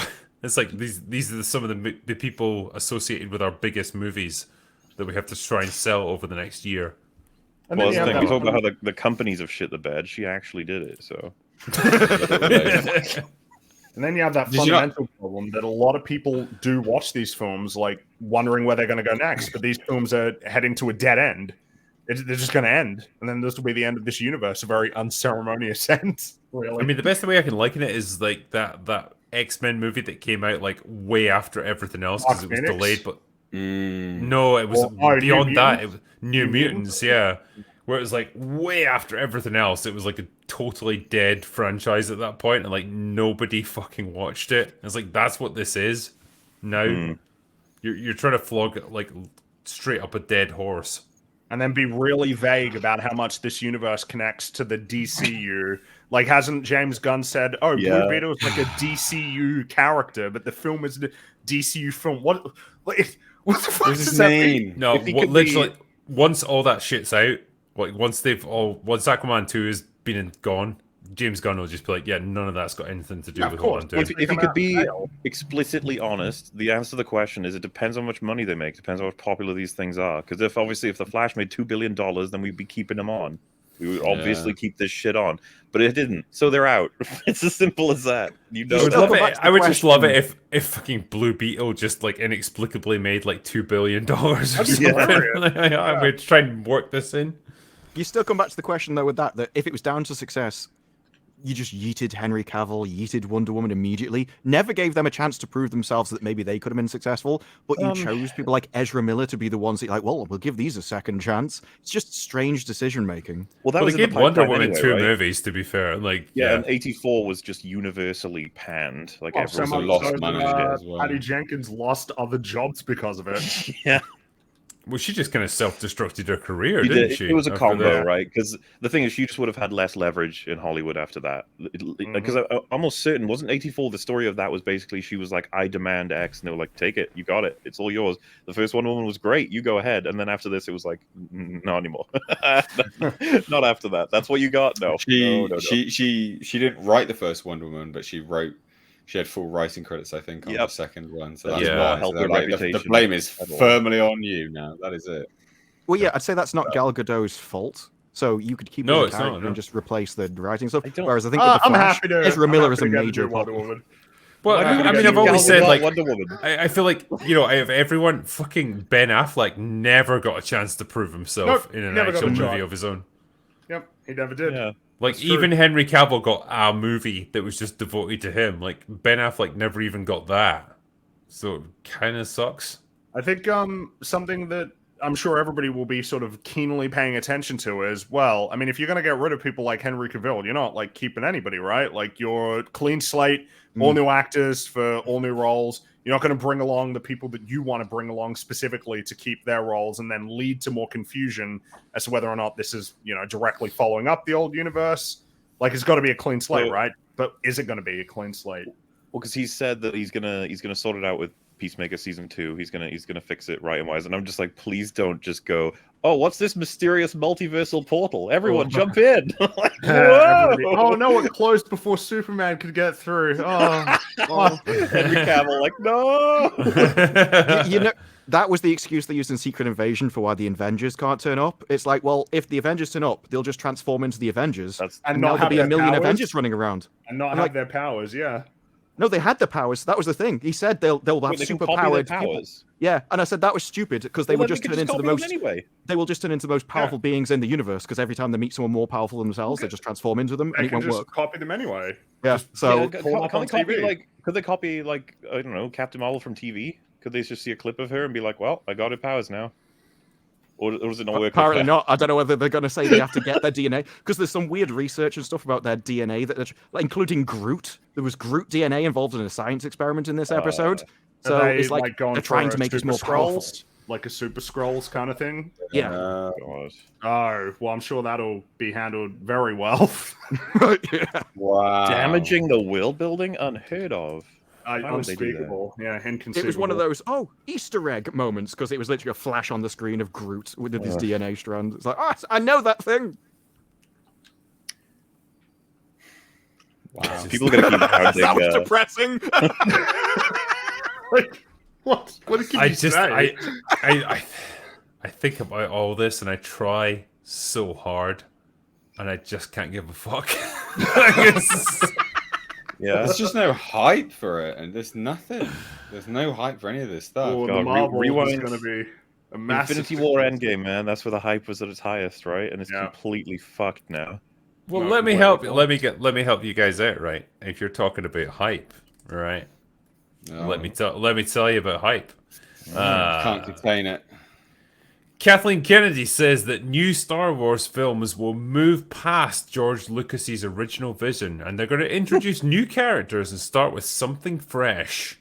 So, Lucasfilm President Kathleen Kennedy has continued to provide more details about the upcoming Rey-centric Star Wars film and revealed that it will move past George Lucas's original vision for the series to introduce something fresh, in quotations. She says it's going to be called New Jedi Order. apparently. I think what's always great about Star Wars is that it's a big galaxy, and we're coming off what was a major war with the First Order, and now Rey has made a promise to Luke, and that's really the core of where we're going and what this story will be. And I think it offers some just tremendous opportunities to introduce new characters and start with something fresh, because we culminated with what George Lucas was creating, and now we're going to take all of that and move it to the next chapter. I think that's your problem. Like, you don't have the ability to create new stuff. They need to. Like, it's a catch-22. lesson. So they're going back in time with the just High Republic. Then they've got this. They're trying to sandwich each end so they own all of it. The galaxy's so big, but we keep shrinking it. Yay! Yeah. What's your next show going to be based on Tatooine? But no, like, easy to I just think it's funny when you can just lay claim to having like completed something. It's like, oh yeah, we completed George Lucas's vision for Star Wars. Did you? Fuck you, absolute hacks! No, but George Lucas did not look at Rise of Skywalker and think, yeah, that is what I wanted. He's not dead. That's where I wanted to take this. Yeah, he's not even dead. There's literally quotes of him now saying this has got nothing to do with what I would have done. So what are they trying to do? I can picture it, by the way, saying like, you He's know, alive. Expand. The Star Wars is this huge universe. Then some assistant is like, by the way, we just added another street to our Tatooine set. It's like, ah, great, good. We can get another TV show set there. That'll be awesome. Fucking everything happens on Tatooine. Do you remember that line from Luke in New Hope where he's like, it's the furthest place from, like, if there was a bright star in the center of the universe, this would be the furthest place from it or something. Now it's Like, the most yeah, important, interesting, special place in the entire galaxy. Yeah. Luke Skywalker grew up there. That's why everyone goes there now, you see. Yeah, it's like a tourist attraction. I just love the absolute combination of like narcissism and complete incompetence, where they believe that like, oh yeah, you know, we've been hamstrung by George Lucas's vision for Star Wars, but now our creative wings have been unfurled, and now we're going to create something truly awesome. It's so No, funny you're to not. start with that, and then they go, right, so Rey, and then everyone goes, no! Like, what? Yeah. You couldn't have been just new character, I beg you. Please. Call him Fleem. Just make a big snaky, like, tentacle man. You can just watch him in his daily day. It does make you think that they watched those movies and thought, you know, that movie probably wasn't very good, but Rey was awesome and really carried it on her back. She was the key. There's another interview where, I shit you not, Kathleen Kennedy literally says there's a lot of hype, something like a lot of excitement and interest about what happens to Rey after the Rise of Skywalker. From who? Dude, Well, it's I mean, if legit. you say it might as well be true. Who's interested? No one cares. It's like if they released the prequels and then said we're going to be making a new movie. Jar Jar Binks, he's going to be the main character. We've listened to the fans. We want to expand past George's vision. You know, give them something they're looking for. This would be great.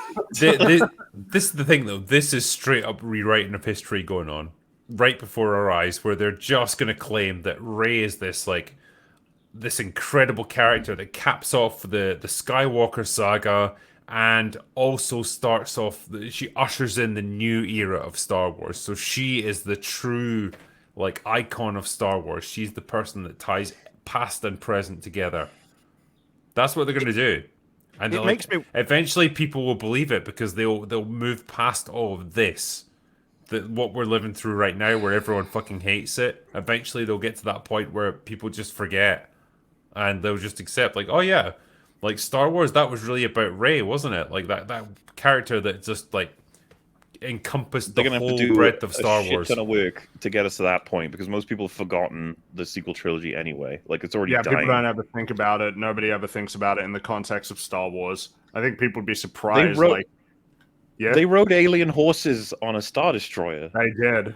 They did. That's There were something they did. What do you mean? Like, you didn't think that was the most awesome thing you'd ever seen? It's just a million Star Destroyers. Yeah, that was great. There's so many elements of those films people don't even remember, but you know, something like the Hoth battle or the throne room like showdown or Bespin, all these things are just they're infinitely remembered.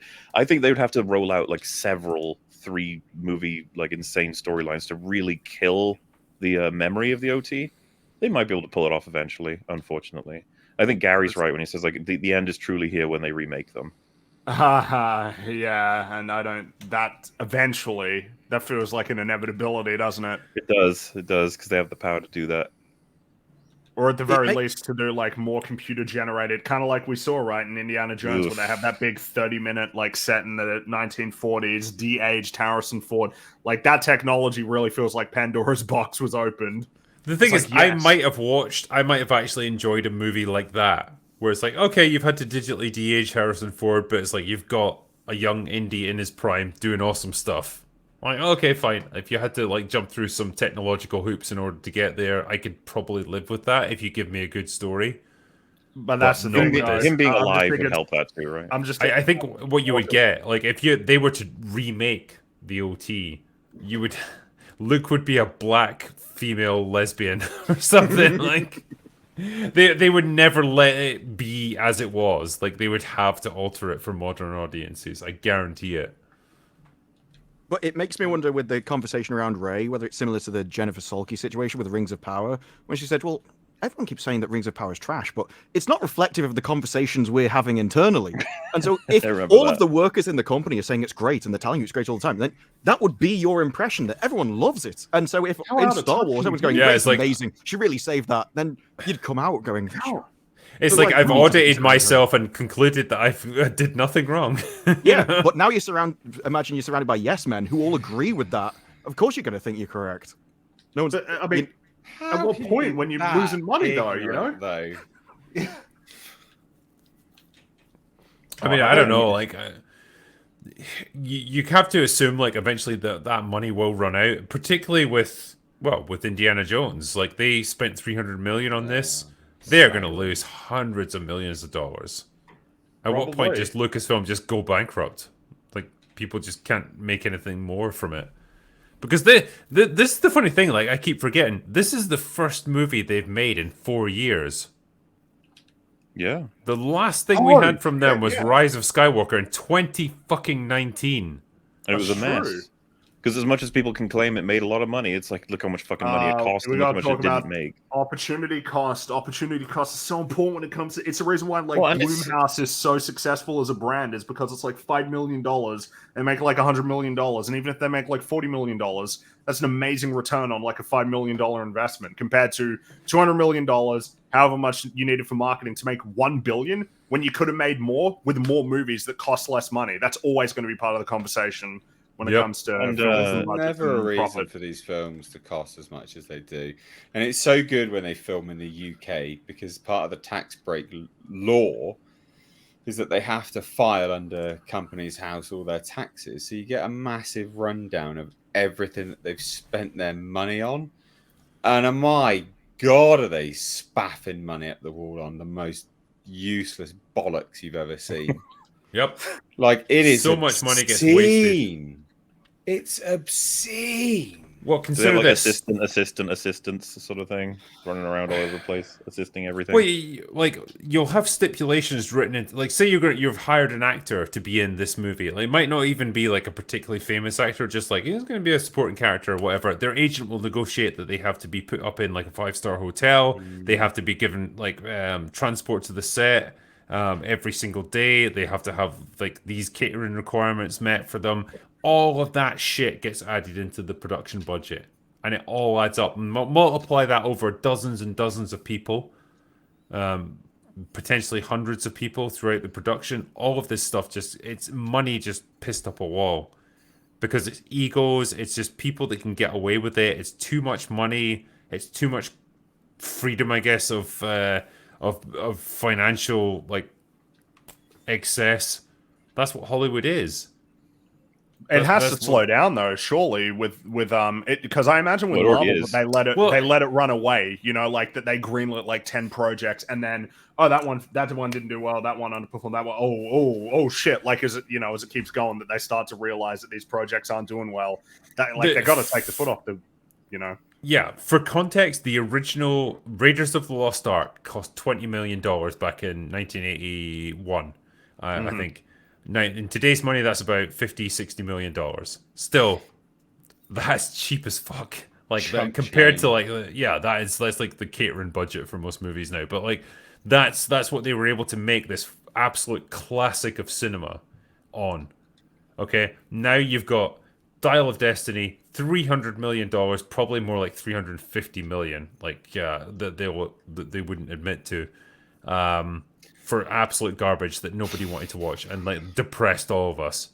That's the difference here, and that's how much money gets wasted on every movie that they make now. Yeah, it's kind of bizarre, right? Like the adventure and action and thrill, you get genuinely the opposite experience. They provide you the experience of getting down, like you're down on yourself when you come out of it because you're like, oof, that was rough, and you pay for that, and they paid through the fucking teeth to create that. You're like, Yeah. what the hell's going on? Like, why is this happening? And you're like, oh well, that's if we got a few hours, we could explain where this all starts. Like, fucking insane, bizarre business decisions. Well, you know when you think back to those action sequences from Raiders, Indy escaping the temple that was collapsing, or the fight and the truck where like Indy's getting dragged along behind the truck and stuff, and he's getting pulled underneath it. It's done with practical effects. Like you can sense that it's real. There was stuntmen who are actually doing this stuff. You're invested in it. When you see Dial of Destiny, it's all CGI. You don't feel a single thing. You're just like, yeah. Those old films had a lot of grit. That like people, it's like things that are real that are working. Like people, getting dirty, getting hurt. Like it's like more of a tangibility than was present like in Dial of Destiny, for instance. Well, it's because we rewatched the trilogy, me and Fringy, ahead of this, and we the part in Last Crusade where he's hanging on the portion of the turret that's been blown open, and he's just pushed into the wall, of course, and it drags across all of the rock and the soil. He's just getting fucking covered in it. It actually looks like claustrophobic. He's headed for the wall. The music's swelling. You're just like, I love films. Like, yeah. I think this thing's great. It's like he's getting put through the mill. It's like, it's immediate and it's visceral and it's impactful. I think a good example of it is the new Mission Impossible movie when he rides a bike off a cliff. I think I like that scene largely because the video he put out that showed you behind the stage, it was very dramatic, it was extremely well put together. But if you actually see it in the movie, it looks CGI because they've CGI'd the entire floor, so it looks fake. And it's only knowing that that's real and what it went through is why I like that entire thing. It's authentic. And it's the same with the car chases. They actually did them. So it means something when you see them in the screen. Whereas if it's just like CGI, I don't care. You did it in front of a green screen. You don't care about it because you did it in front of a green screen. And it's the intention that I think carries through with all of it. Like, I don't care whether CGI is bad or not. I just don't like it because it didn't really happen. So it's not impressive. Yeah. No, I agree. I agree mostly. There's some CG that can impress me. I will always go back to the Balrog every time. Fucking shit impressed the shit out of me. How you use the tools, not well, the tools. I think we can always make the logical distinction of like stuff that could have been done practically, but they were just too lazy and they did it in front of a green screen and everyone's just in mocap suits or whatever. That's just shit. But like stuff that like could not be represented any other way but CGI. And it's like, okay, you used it because you had to, and it looks great because it's sparingly employed. Okay, fine. There are avenues to take for a practical Balrog, especially judging from how he's described in the books, because obviously they took some liberties with the presentation in the movies. Like, it's possible. I just don't think I don't know how the results would have gone if you'd tried practical Balrog. Yeah. Well, I mean, look what we did. We did a watch through together of Star Trek: The Wrath of Khan, right? The space battle scenes were done with miniatures. It was all big, model ships and stuff, and they could, do a limited amount of CGI for like the phaser blasts and stuff. But when you see things exploding or whatever, it's all models that are getting damaged in that, and it probably looks a lot more real on screen, even for something that was made like 40 years ago, because you can see that it's a physical thing that they had to manipulate. That's I don't know. It just works better for me than any amount of CGI. I think it's always going to be the use of because you see it sometimes, right, with behind the scenes where you'll see like practical stuff integrated with visual effects, and then it ends up being like a lot more seamless because it can sometimes be hard to distinguish the real from the fake because of how well integrated it is. But Yep. they'll use it Like for stuff a- that doesn't matter, like a helmet. It's like, just Oh, put in a I mean, helmet. Why you're would you never gonna CGI find me. pointless stuff? You're never gonna find me agreeing with the helmets in like Thor: Love and Thunder. That's stupid. Like that's really dumb. Yeah, then there's that, and then there was in Halo where he just was holding a gun and threw it gun. away, and it was Oh, like yeah, a that flat shit was cardboard funny. piece Oh, that they CGI'd into a gun. I'm yeah, like, have him hold a gun, like 3D I think it print it was- or something. Yeah. I think it was because they didn't realize, because in that show, that's the gun that Quan uses like several episodes later to like blow up the thing and then win the battle. And it's like, wow, fuck, we didn't shoot him putting it down, so we just got a CG on the ground. Oh, when they forgot to have the plasma pistol that was still the unpainted prop. Yep, Oh, I remember that. Oh, the I like pain that he's firing a gun at one point. It's got a digital ammo counter on it, and it's not going down when he's firing. It's like the most low effort thing you could have done. And that's getting another season. Yeah. Yes, it is. Hopefully, Inexplicably. That show so badly. So Yeah, did that's like- painful. That's my soul. They turned his helmet into like just for riding around in the car. My favorite bit is where he gets in the car, puts the helmet on, gets out, takes it off like immediately. It's Gotta just see his face. He can't emote if he's got a helmet on. Not like Yeah. in He the doesn't games. emote when anyway. Well, he doesn't Doesn't emote, and emote Master Chief anyway. emotes in the games as well. It's through body language. It's crazy. It's crazy that they managed to achieve that with games that had like maybe 1/100th of the budget and were on like much older technology. But yeah, whatever. Fuck, I hate that show. Oh, I hate that show. It's kind of not good. No, it's not. Someone's saying in chat here that Witcher season 3 just dropped. Does Not anybody the whole care? thing. Yeah, no. Yeah, apparently it It was did. on Like Netflix, 2 right? 2 a.m. 2 a.m. It's already got Rotten Tomato scores and everything, and it just came out of nowhere. I mean, I legit hate. I just don't care about the show anymore.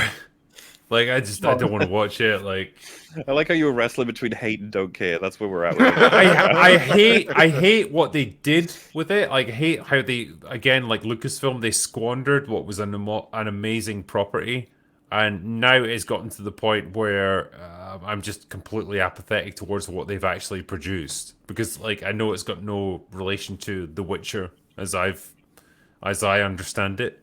Haven't you heard from the showrunner? They're absolutely sticking true to the law this season. They promise.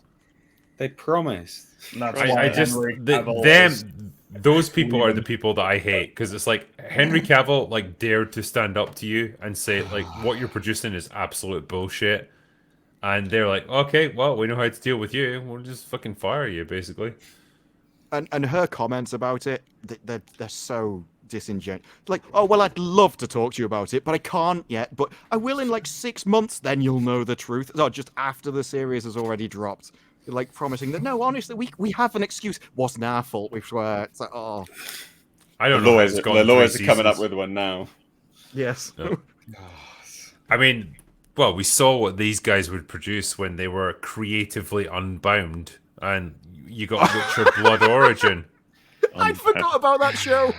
Everyone forgot about it. That was the thing. Like but it was a thing, and it was an absolute calamity. Again, It was a thing. Well, they're filming season 4 and 5 back to back because they know that they will be cancelled after that. You know, I- the interest. There was a very early tweet about that show, and the original, the main guy, he wasn't supposed to get expelled for banging the princess. One of his relatives, or like his best friend, was supposed to die, and then he was going to go on a revenge mission across the continent. I'm like, that sounds way better than what we got. So Yeah. whatever happened to that series, it got gutted.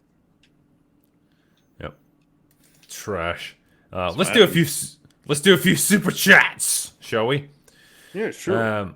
Okay. Waylon Bicephus says, I'm kind of glad that James Gunn picked Nobody's, relatively speaking. It does make him fly closer to the sun on wings of wax. And to say that I want to say, careful, Icarus, watch what you're doing. I mean, well, I can sort of get his reasoning for picking relative nobodies for these roles, because sometimes, like, actors get so associated with like just their image that like they can't play anyone else. So fair enough, but yeah, I'm not really won over by any of this stuff so far. You just have to see how it goes. It was always going to be that way. Even if he kept Henry and did like a whole reboot, we would have to see how it goes. You never know. Yeah. Mr. Luca says Prague was absolutely class, drinker. Nice. Prague is fucking class. Yeah. The beer is cheap there, and so are the women. Yeah. Go for Broke says, will there be an EFAP on the Acolyte and Ashoka? Ahsoka. Ahsoka, yes. Acolyte, I don't even know what the fuck that is. I can't keep track of all these That Star one, Wars that one's anymore. pending, I'd say, but Ahsoka, yeah. Well, that's the yeah. show where there are no good or bad guys in Star Wars. So, no, that'll be good.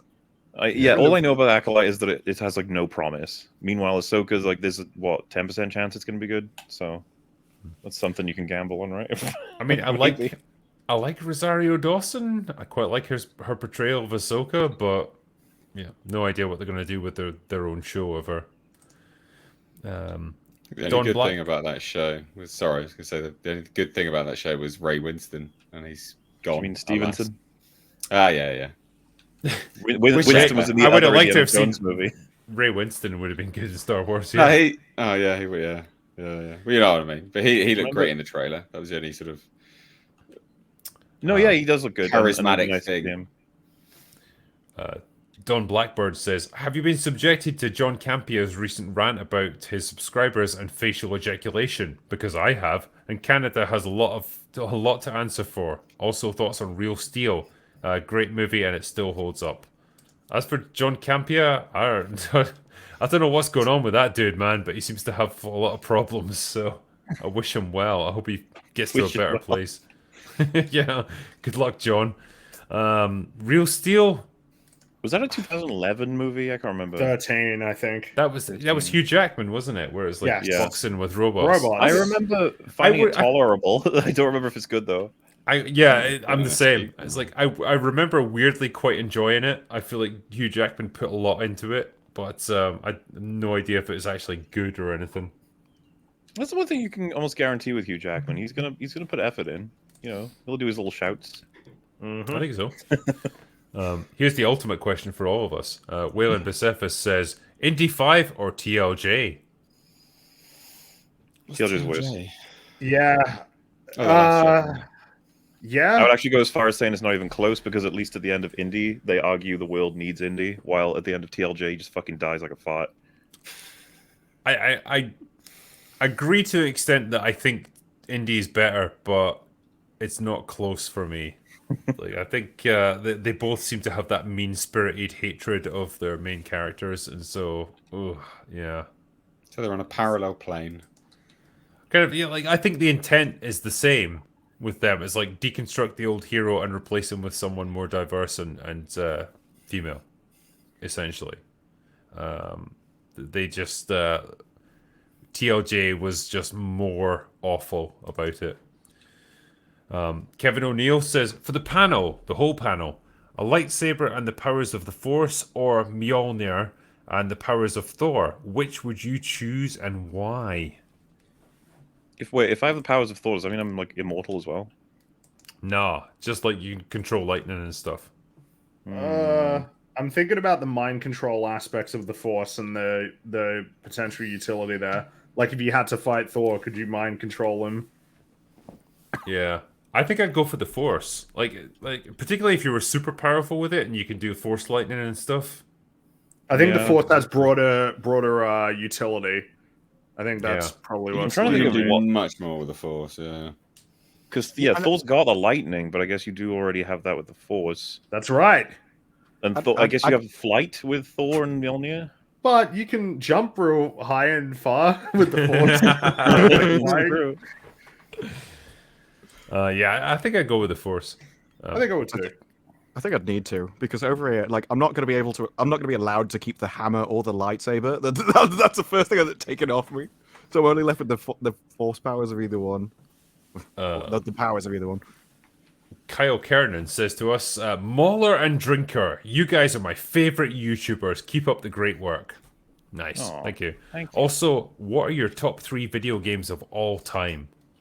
Do you want me to Is go that for first? everyone here? Or I, just us two? I think it's probably for us too, but yeah. Sorry, I'm- everyone else. Oh, rough. You go first, Drinker. Go ahead. All right, cool. I'm gonna say Resident Evil, Final Fantasy VII, and Metal Gear Solid Snake Eater. I'm gonna go with Soma, Metroid Prime, and fuck it, Resident Evil 4. Oh, you fucking child! What do you mean, child? You didn't experience classic Resident Evil back in the day. If you weren't around in the 90s, I don't want to know about it. Best Resident Evil. Oh, feels so good to be the best one. I think you'll find that Resident Evil 2 was the best. You didn't even ever. say Resident Evil 2. You said Resident Evil. Well, I kind of encompassed the whole Resident Evil like franchise. But, yeah. I would still stick by Resident Evil 1 as like my favorite of the series, but that's just me being sad and old. But yeah. I don't think you're sad. Oh, thanks. Mr. Nobody says, hot take, but given what's coming, Crystal Skull isn't actually that bad overall. The script is flawed, but I like the concept. More importantly, Indy is still 100% the hero and has the other characters' respect throughout the movie.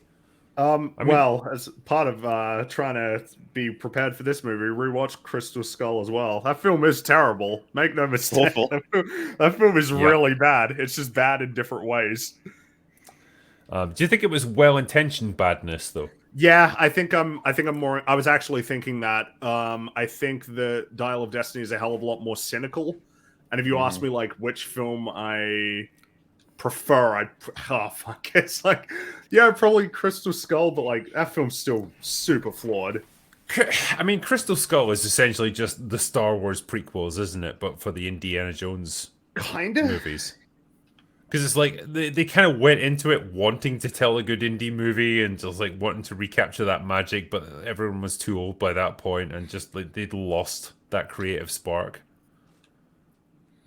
I think that it's kind of the same as the prequels, the same problem fundamentally.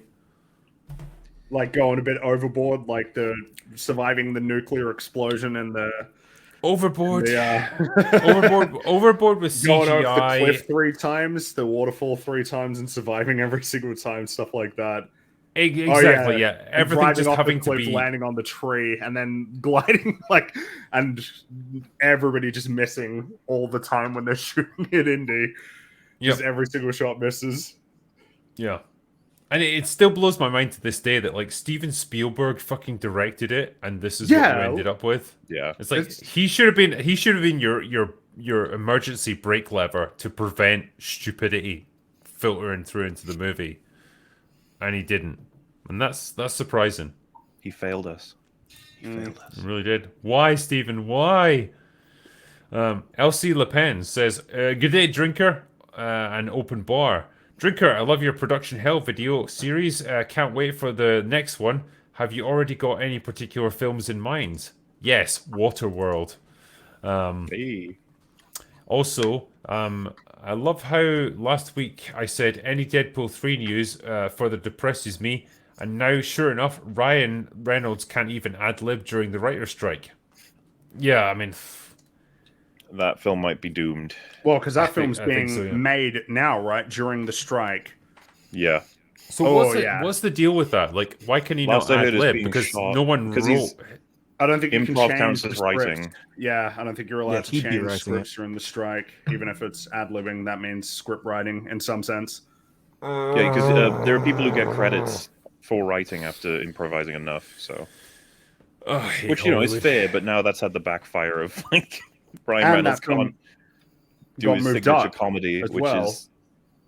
Yeah, and from what I gather, like that's part of what made the first two have a lot of their more like well-received jokes. A lot of them are improv. So, but remember, guys, this strike is absolutely warranted because these writers keep making Hollywood so much money. It is weird, right? Like, if you were the writer behind like, I don't know, something that was hyper successful, and you're like, protesting along with the guys who've written like the newest, The Flash or Quantum Mania, you'd be like, yeah, I feel like we are not the same people. Yeah. You can be like, what did you write? It's like, I wrote a story. You're like, yeah, what did you write? It's like characters with a story. I wrote it. I wrote She-Hulk. Okay, just respect me. Leave me alone. Taker610 says, somehow Gary's incomprehensible death in Gollum reminds me of the DCU as of late. Come to think of it, Disney too. Just meme it already. Yeah, I mean, I had a lot of entertainment watching Gary try to get out of that cave in Gollum. Well, there was a part where he was on a wall.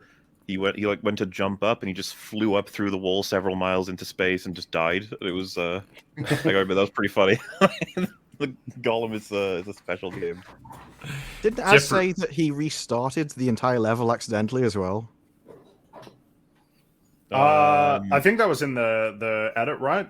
I think that sounds familiar. I did it once. Metal, I can't remember if Metal. I think Metal did do it once as well in the final level. Az did it a couple times on purpose to escape being locked in, and yes, Gary did it once because he hit restart too fast. He hit the wrong one. So all of us have restarted a full level by accident in that fucking game. That doesn't sound fun. I know, it's like a piece of shit.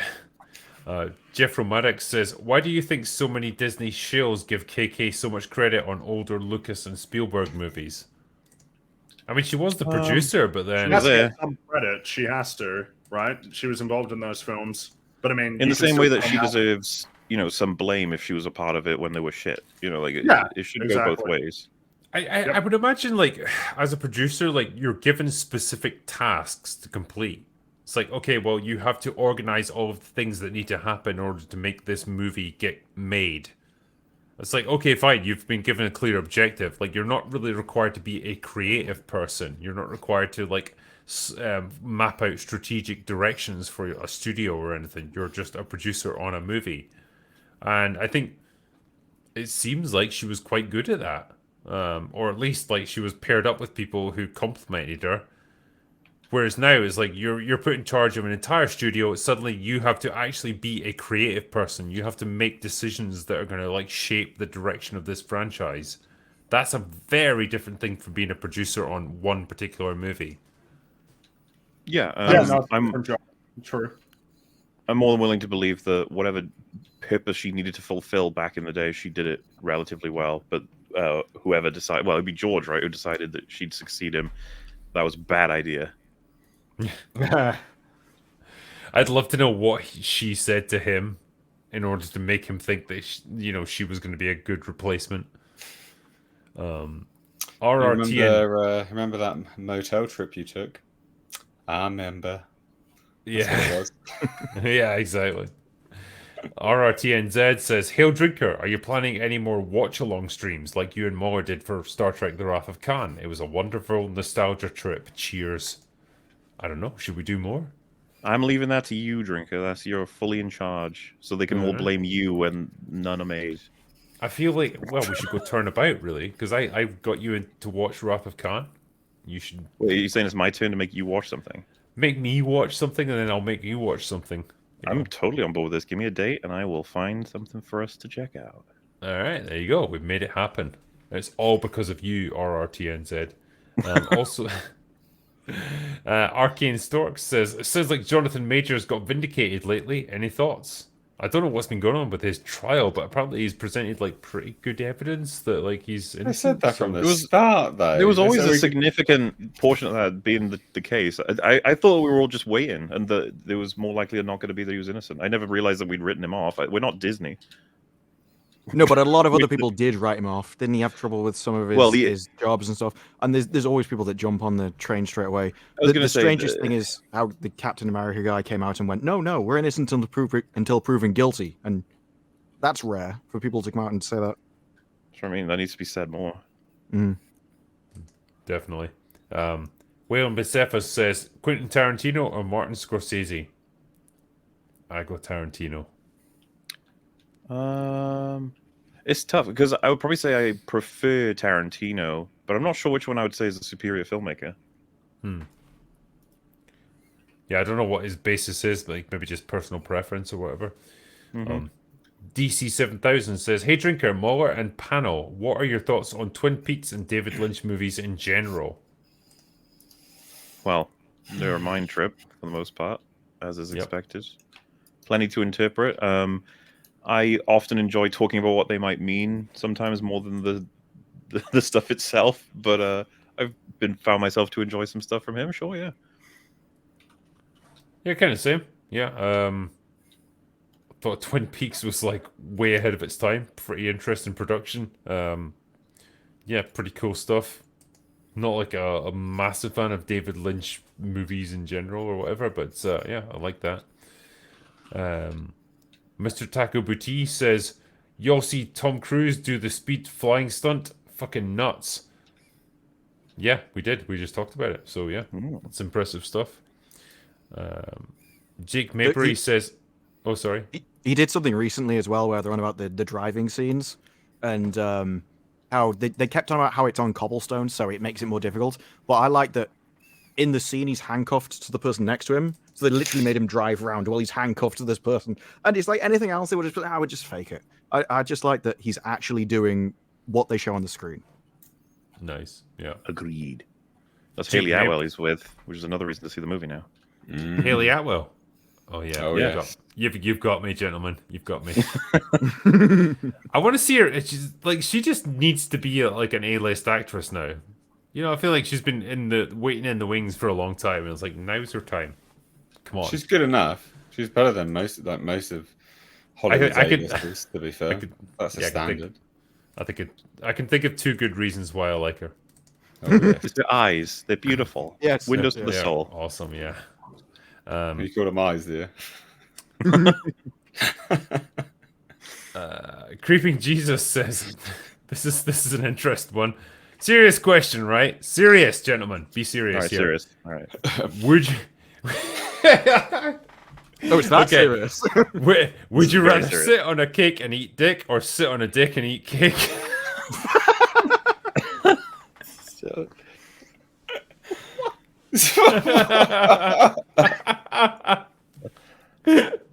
What is can't that? answer that. Make me decide between these And he things. said the same thing like 20 times. Fucking hell. Is that I want him to see this? maybe we need a chat poll. I don't know. This is episode synchronization. Oh, this is actually a genuinely tough one. Oh, so ridiculous. I think it has to be the cake. It's the only one with any upside.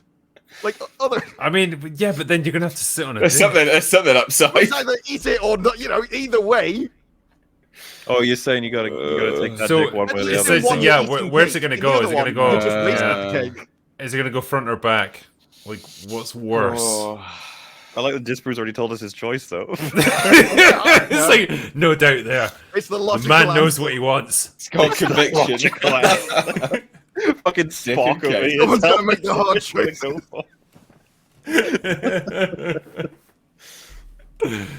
So, nice super chat, huh? How about that? I mean, you stumped us, man. You genuinely stumped us. Anyway, moving on. The Ghost of Drinker's Liver says, a bit off topic, but have you seen The Man Who Killed Hitler and Then the Bigfoot? It's an odd film and I'm interested in your take on it. You might have to wait a while for my take on it because I've never seen it or heard of it or know anything I've about heard of it. it. So, I've never seen I've it. heard of it, and I heard good things, actually, believe it or not. is it new? Is it an old movie or? I've heard about that for a while. I It's think it's gotta like be. between 5 or 10, big range, between 5 and 10 years old. But like, you know, of all the things to do after you kill Hitler, it's gonna be Bigfoot. That's what you'd had next. Isn't it? Yeah, gotta you just ride got, the ranks. you got the bloodlust, haven't you? You've like, I've got to Yeah, kill that's- something else. Bigfoot, you know? Hugo Joss Catton says, Hail Drinker, Mauler, and the glorious panel. First time super chat, non-woke actor here, tried to survive in the wokest of industries. Thank you for keeping me sane and keep fighting the good fight, sir. Thank you very much, man, and good luck to you as well. Keep fighting the good fight. Chocoboje says, hey, I just wanted to get a birthday shout out from the panel. It's a birthday tradition that my mom and dad will inevitably fail at acknowledging their own son's rotations around the sun. So far today, it's 16 hours and counting. Well, happy birthday to you. Should we Happy all wish him a happy birthday. birthday? Happy birthday. Happy birthday, dude. Birthday. There we go. You got a whole happy birthday from the entire panel there. Grimnack says, greetings panel. Mauler, what is your opinion on survival games such as Ark, Valheim, Minecraft, and Rust?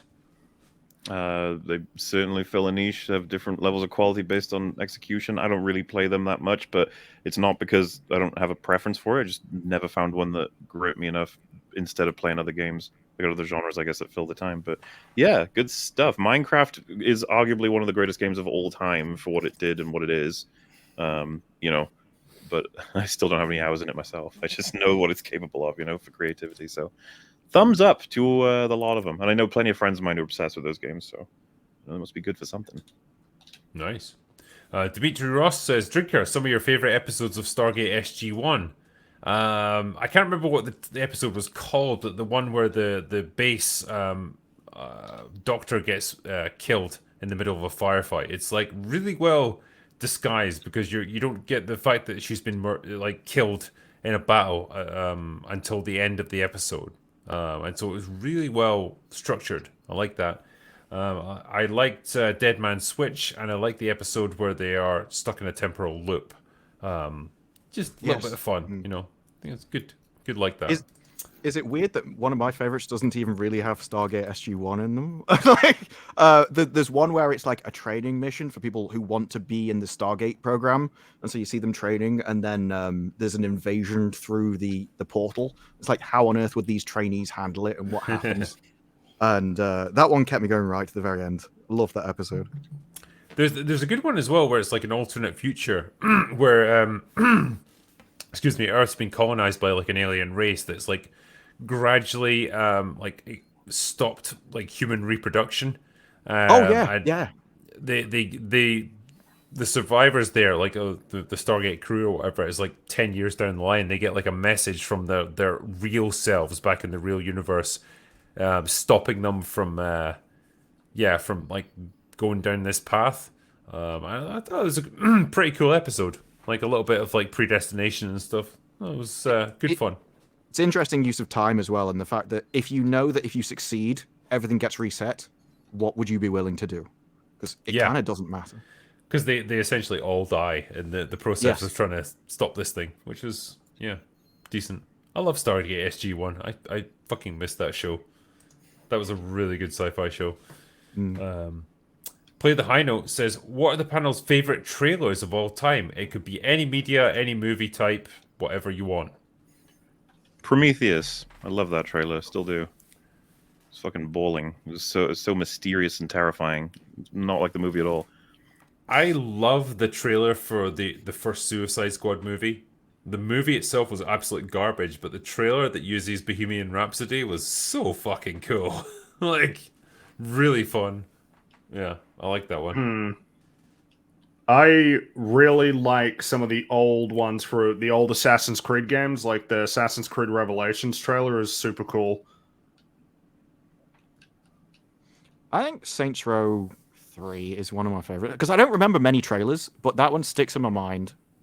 And it was just the way that as they were making it, they had the track going, and so everything in the trailer is done to the music. It's like, and sort of every beat's done, it shows all the characters off, and it's just a really cool kind of set piece of action in the trailer. So, I was going to say Grand Theft Auto 4 had a pretty decent trailer. I like that one. But someone in the chat just caught my eye, and I remembered it. Gears of War, the first trailer for that. That was a brilliant one with... I can't remember what song they used. I know the song, but I can't remember that. Mad World, I think. So good, and all the ashen statue. Wasn't that Gears of War 3? Things. No, I think that was Gears 1. One. Okay. Because then Marcus dives through the window, and then there's a whole bunch of the locusts there in the darkness, right? That was a great. Which now thinking about that era, Halo 3 Starry Night, that's pretty legendary trailer. Mad World. XPM says, Drinker, there aren't only 3 Indiana Jones movies. I hereby nominate The Mummy to be officially recognized as an honorary 4th and must be included in the viewing order. Also, hi Rags. I could definitely accept The Mummy as being like in the same vein as Indiana Jones, but I love it, but hey, it deserves its own thing. It's The Mummy, you know? It doesn't have to be attached to Indiana Jones. I fucking love The Mummy. It's just such a fun I love The Mummy film. too. It's great. I miss films like that. Maybe we should do that for the audio commentary. Genuinely, I'd love to watch through that again with you. It's great fun. Brendan Fraser is just fantastic in it. Yeah, I would. I think that'd be a great one. Live, Laugh, Learn says The Last Crusade is the perfect ending to an almost perfect trilogy. There's nothing that comes after it, nor will there ever be. I'm fine with that take on it. I wholeheartedly agree. Likewise. Dragon Paul Z says, considering how many Jedi keep popping up and how many Jedi Vader probably didn't kill, thanks Kenobi, how long until Order 66 is completely devalued altogether? It already is. Come on. Yeah, I think we're already there. Well, how many have survived at this point? Like 50? Stupid. It's actually at funny. least. Well, isn't it now that they've even had people who like died on screen? No, they're okay. Ayla Sakura is coming back. And I was like, yeah, she had one of the like most tragic deaths in fucking Revenge of the Sith. What are you doing? You can't bring it back to. And then I was like, what are you talking about? They can't bring it back. I mean, bring everyone back. Nobody's I don't know if it was tragic. She's just gonna got gunned down like in the middle of nowhere. Well, I guess whether or not you feel like there's enough substance behind the writing, the fact is I'm kind of banking on the Battlefront 2 campaign as well. It's hard for me to separate those two things out. You get in the heads of the actual clones before they kill her, which is pretty good. Like that's the kind of thing they should have fucking adapted into a movie or a TV show. But obviously that they turn on a dime, right? That they, even though they're loyal and they respect the Jedi, they have to just kill them because that's how they're essentially programmed. And she trusts all of them just like all the Jedi trust their respective clones. I think all of that's the potential there for storytelling is great. I don't think the prequels tapped into it as much as they could have, of course. But Order 66, that sequence is probably one of the better parts of the whole prequel trilogy, I think. Yeah. No, I agree. Max Ravensky says, thoughts on the bootleg Henry Cavill being cast for Superman? It gives me major "we have Henry Cavill at home" vibes. Kind of way. It is kind of what it looks like, yeah. Andy Stackhouse says, I only just bought my ticket to Indy 5 last night in the big Cinemax theatre. It's only 70% full for 7 p.m. Plenty of good seats left. Not a good sign. I'm actually genuinely amazed it's 70% full. What I've seen has been nothing like that. Live, Laugh, Learn says, I'm debatably not racist, but it's safe to say that the best media is now coming out of Japan. Western media is so shit. I'm not going to lie. Yeah, you're probably right on that one. Your response was, I'm not going to lie. Yeah. There's a lot of K-dramas which are good as well, but that whole region, for sure. Timothy Finch says, we'd love to see an EFAP movies double feature comparing the original Kim Possible movie to the live action one. Would be like Cruella, but cringier. I'm going to admit my wheelhouse is not familiar with Kim Possible. Yeah. Drinker could take that one. Yeah. I don't know. You're the EFAP guy. In fact, you and Fringy, you're the EFAP representatives here. Deal with it. AJ Matheson says, the amount of pleading I'm seeing for Indiana Jones sales is hilarious. Restaurant chains giving free tickets away. Fandango offering discounts. I've seen even ads for indie-style clothing from Hot Topic. Jesus, they're desperate on this one. I kind of figured they would do this. They would just go all out trying to make this thing a success, which just adds to the marketing budget.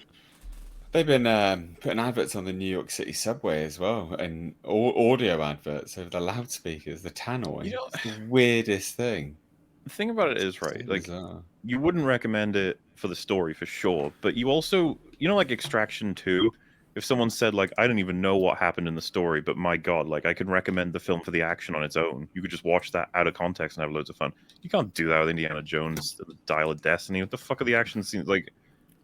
I'm trying to think of like what was the funnest part for the action in that movie? The first 15 minutes. Probably.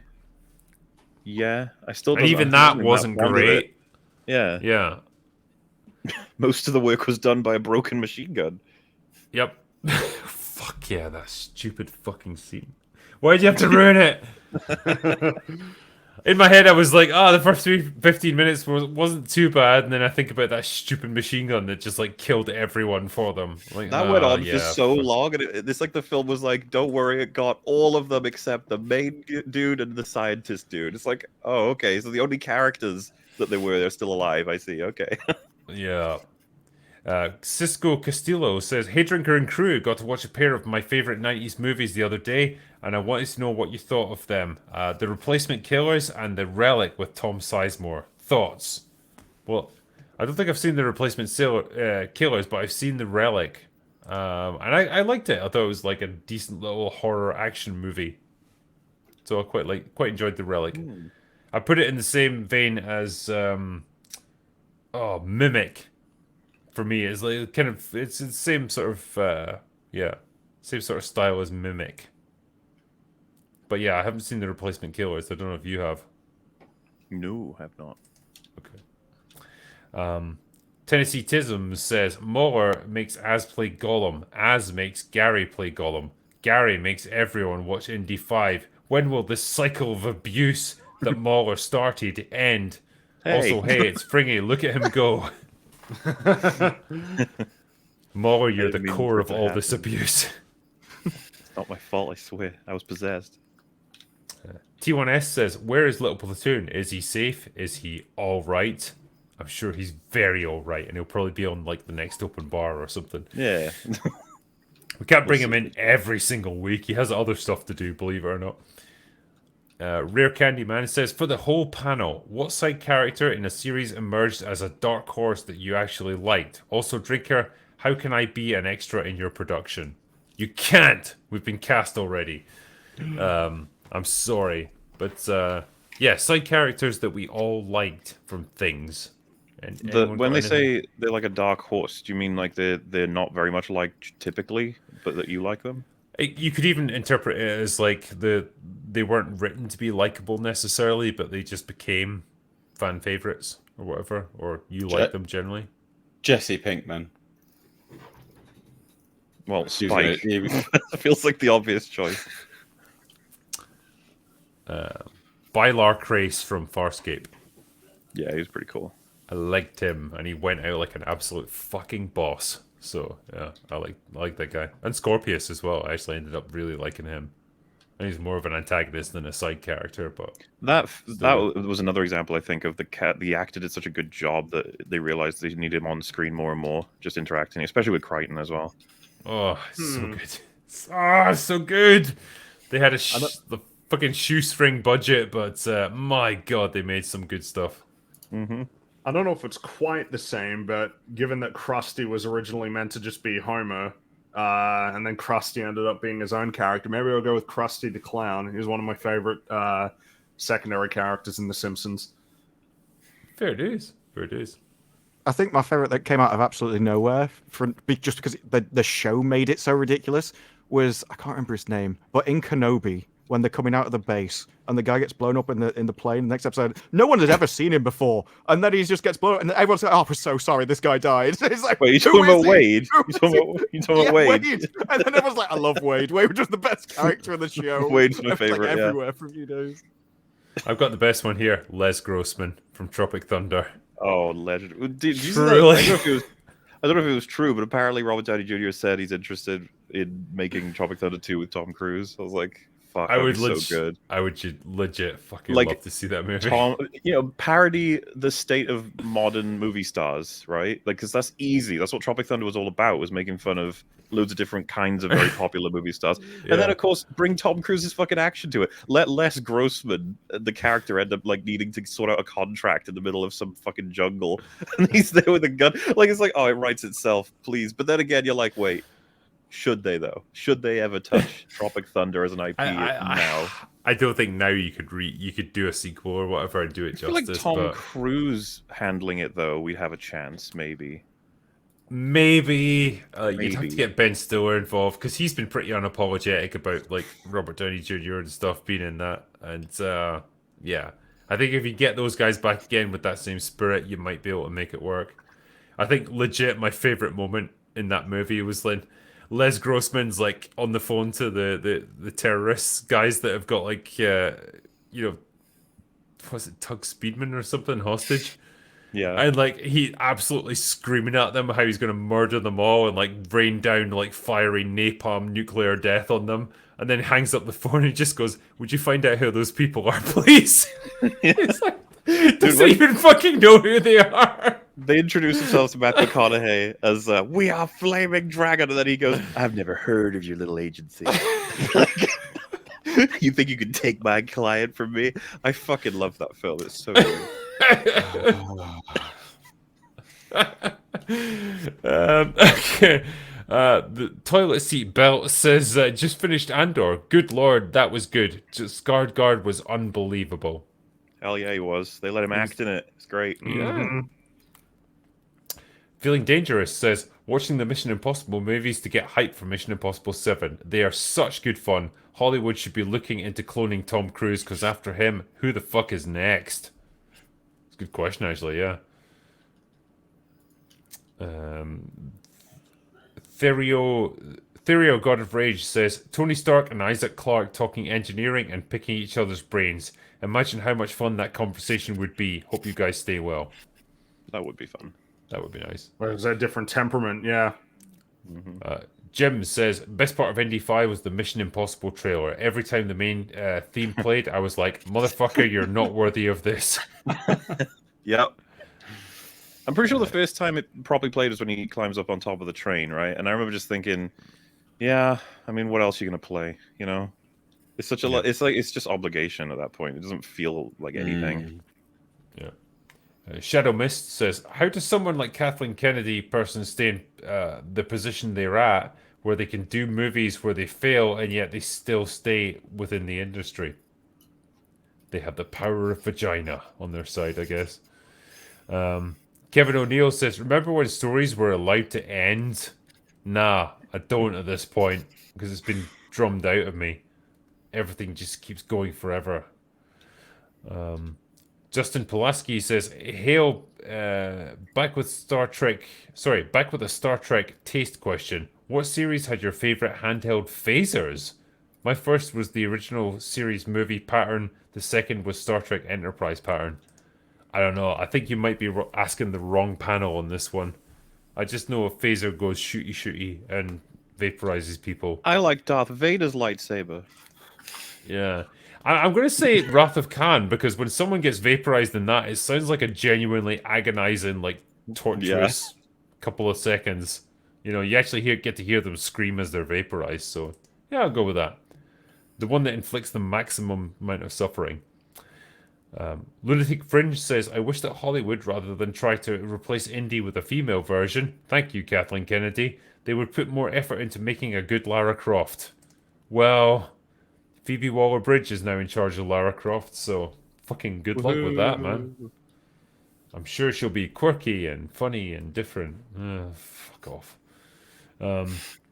Normie says, hello, I think David Cornsweet looks the part, and he is from my hometown of Philadelphia, so I want him to succeed as Superman. Thoughts on this and the new Lois? Yeah, we kind of talked about it. I mean, it's like, at this stage, I guess it's hard to say much. They look nice, I guess. Yeah, Judgment pending. Yeah. When the new actors you've never heard of, you can't really have an opinion. For me, it's just, after James Gunn said that The Flash was one of the best superhero movies he's ever seen, I don't really trust you more than the actors. Well, so at this point, we all just agreed he lied. Because like, you have to hope he lied, because otherwise it's going to be a disaster. That's the best case scenario. Because they had to gas up that movie as much as possible to get as much money back as possible. Like, that's the only thing that could be seen as reasonable. Like, James, come on, man. Like, come on now. And once he's like fucking 90 years old in his deathbed or whatever the hell, like from whatever accident he's had, we're gonna be like, so you know that Flash movie? He's like, oh yeah. Fucking shit. It was so bad. But even with that, how are you supposed to trust like anything he says about his own movies now? Because if you're already saying it was so over the top. Well, you're just going, oh, I like this. No one would have said typically it. get The directors best thing you've ever seen. We don't get directors who say their own movie's going to be bad, like typically. So I think he's going to be saying you that don't no have to matter get the what. other Yeah, end but of the he hyped it spectrum, up do you? so much, and he didn't He say did, like, but- "Oh, Shazam is the best." You know, that's the best superhero movie in years. Because He didn't nobody's say going to that. buy that. Before even seeing it, they were like, "Fuck off, James." Here's a question for all of us. Jay Salty Taint says, Indiana Jones 5 or a bucket of AIDS? I'll take the bucket of AIDS, actually, if I can put it in a pint Watch a glass and film. I drink don't want it. AIDS. I think it's Indy probably... Problematic drinker. The AIDS is less hazardous to your health at this point, I think. But AIDS is for life. Indy 5 is just 2.5 hours. Well, you know, but you're going to remember it for the rest of And your life, a aren't you? lobotomy will get rid of Indy 5 forever, so lobotomy won't get rid of the AIDS. Well, South Park this definition. Just like will get rid of Indiana Jones 5, I think, eventually. That's the size of your face. Buford Justice says, off topic for you guys, but if you're looking for a good Western deconstruction, I highly recommend The Man Who Shot Liberty Valance, a great John Wayne movie. Its punchline is, when the legend becomes fact, print the legend. All right. Yeah, can't say much to that. Look like I thought Drinker Frozen there. Yeah. Really, I was just like, I can't even think of anything to say to that, really. Yeah, sounds like a good recommendation. T1S says, I'd much rather see Indiana Jones and the Mystery of Fringy's Goo, where Old Man Indy and Shia LaBeouf fly to Australia, and the main antagonists are an armed coalition of bloodthirsty emus. What? You're associating me with emus just because of the common Australian through line? I mean, I guess you can do that. Of course, if you want, but like if you're angry, put another shrimp on the Barbie and talk to us later. You know, bigotry. I guess I'm almost now imagining alcoholism. No, I'm just thinking about. I'm thinking about 80-year-old Harrison Ford like riding on an emu, like into battle or something. Like, Ford. I want to see that. So do I. John Ochiltree says, I love that Kathleen Kennedy got snubbed by Spielberg. That was pretty funny, actually. I don't know if it was intentional. I don't know what went on behind the scenes, but man, he teed it up pretty fucking well. Did you guys see it at all? I haven't seen that, no. No. So they were doing like the premiere of Indiana Jones, and so Steven Spielberg and George Lucas were brought out amongst everyone else, and he's like, I want to thank the man who made Indiana Jones possible, and it was George Lucas, and it's like I want to thank the man who actually played Indiana Jones, and that was obviously Harrison Ford, and he said I want to thank the person who was the glue who held all of these Indiana Jones movies together. And you could see Kathleen Kennedy like, oh yeah, it's me, it's time for praising.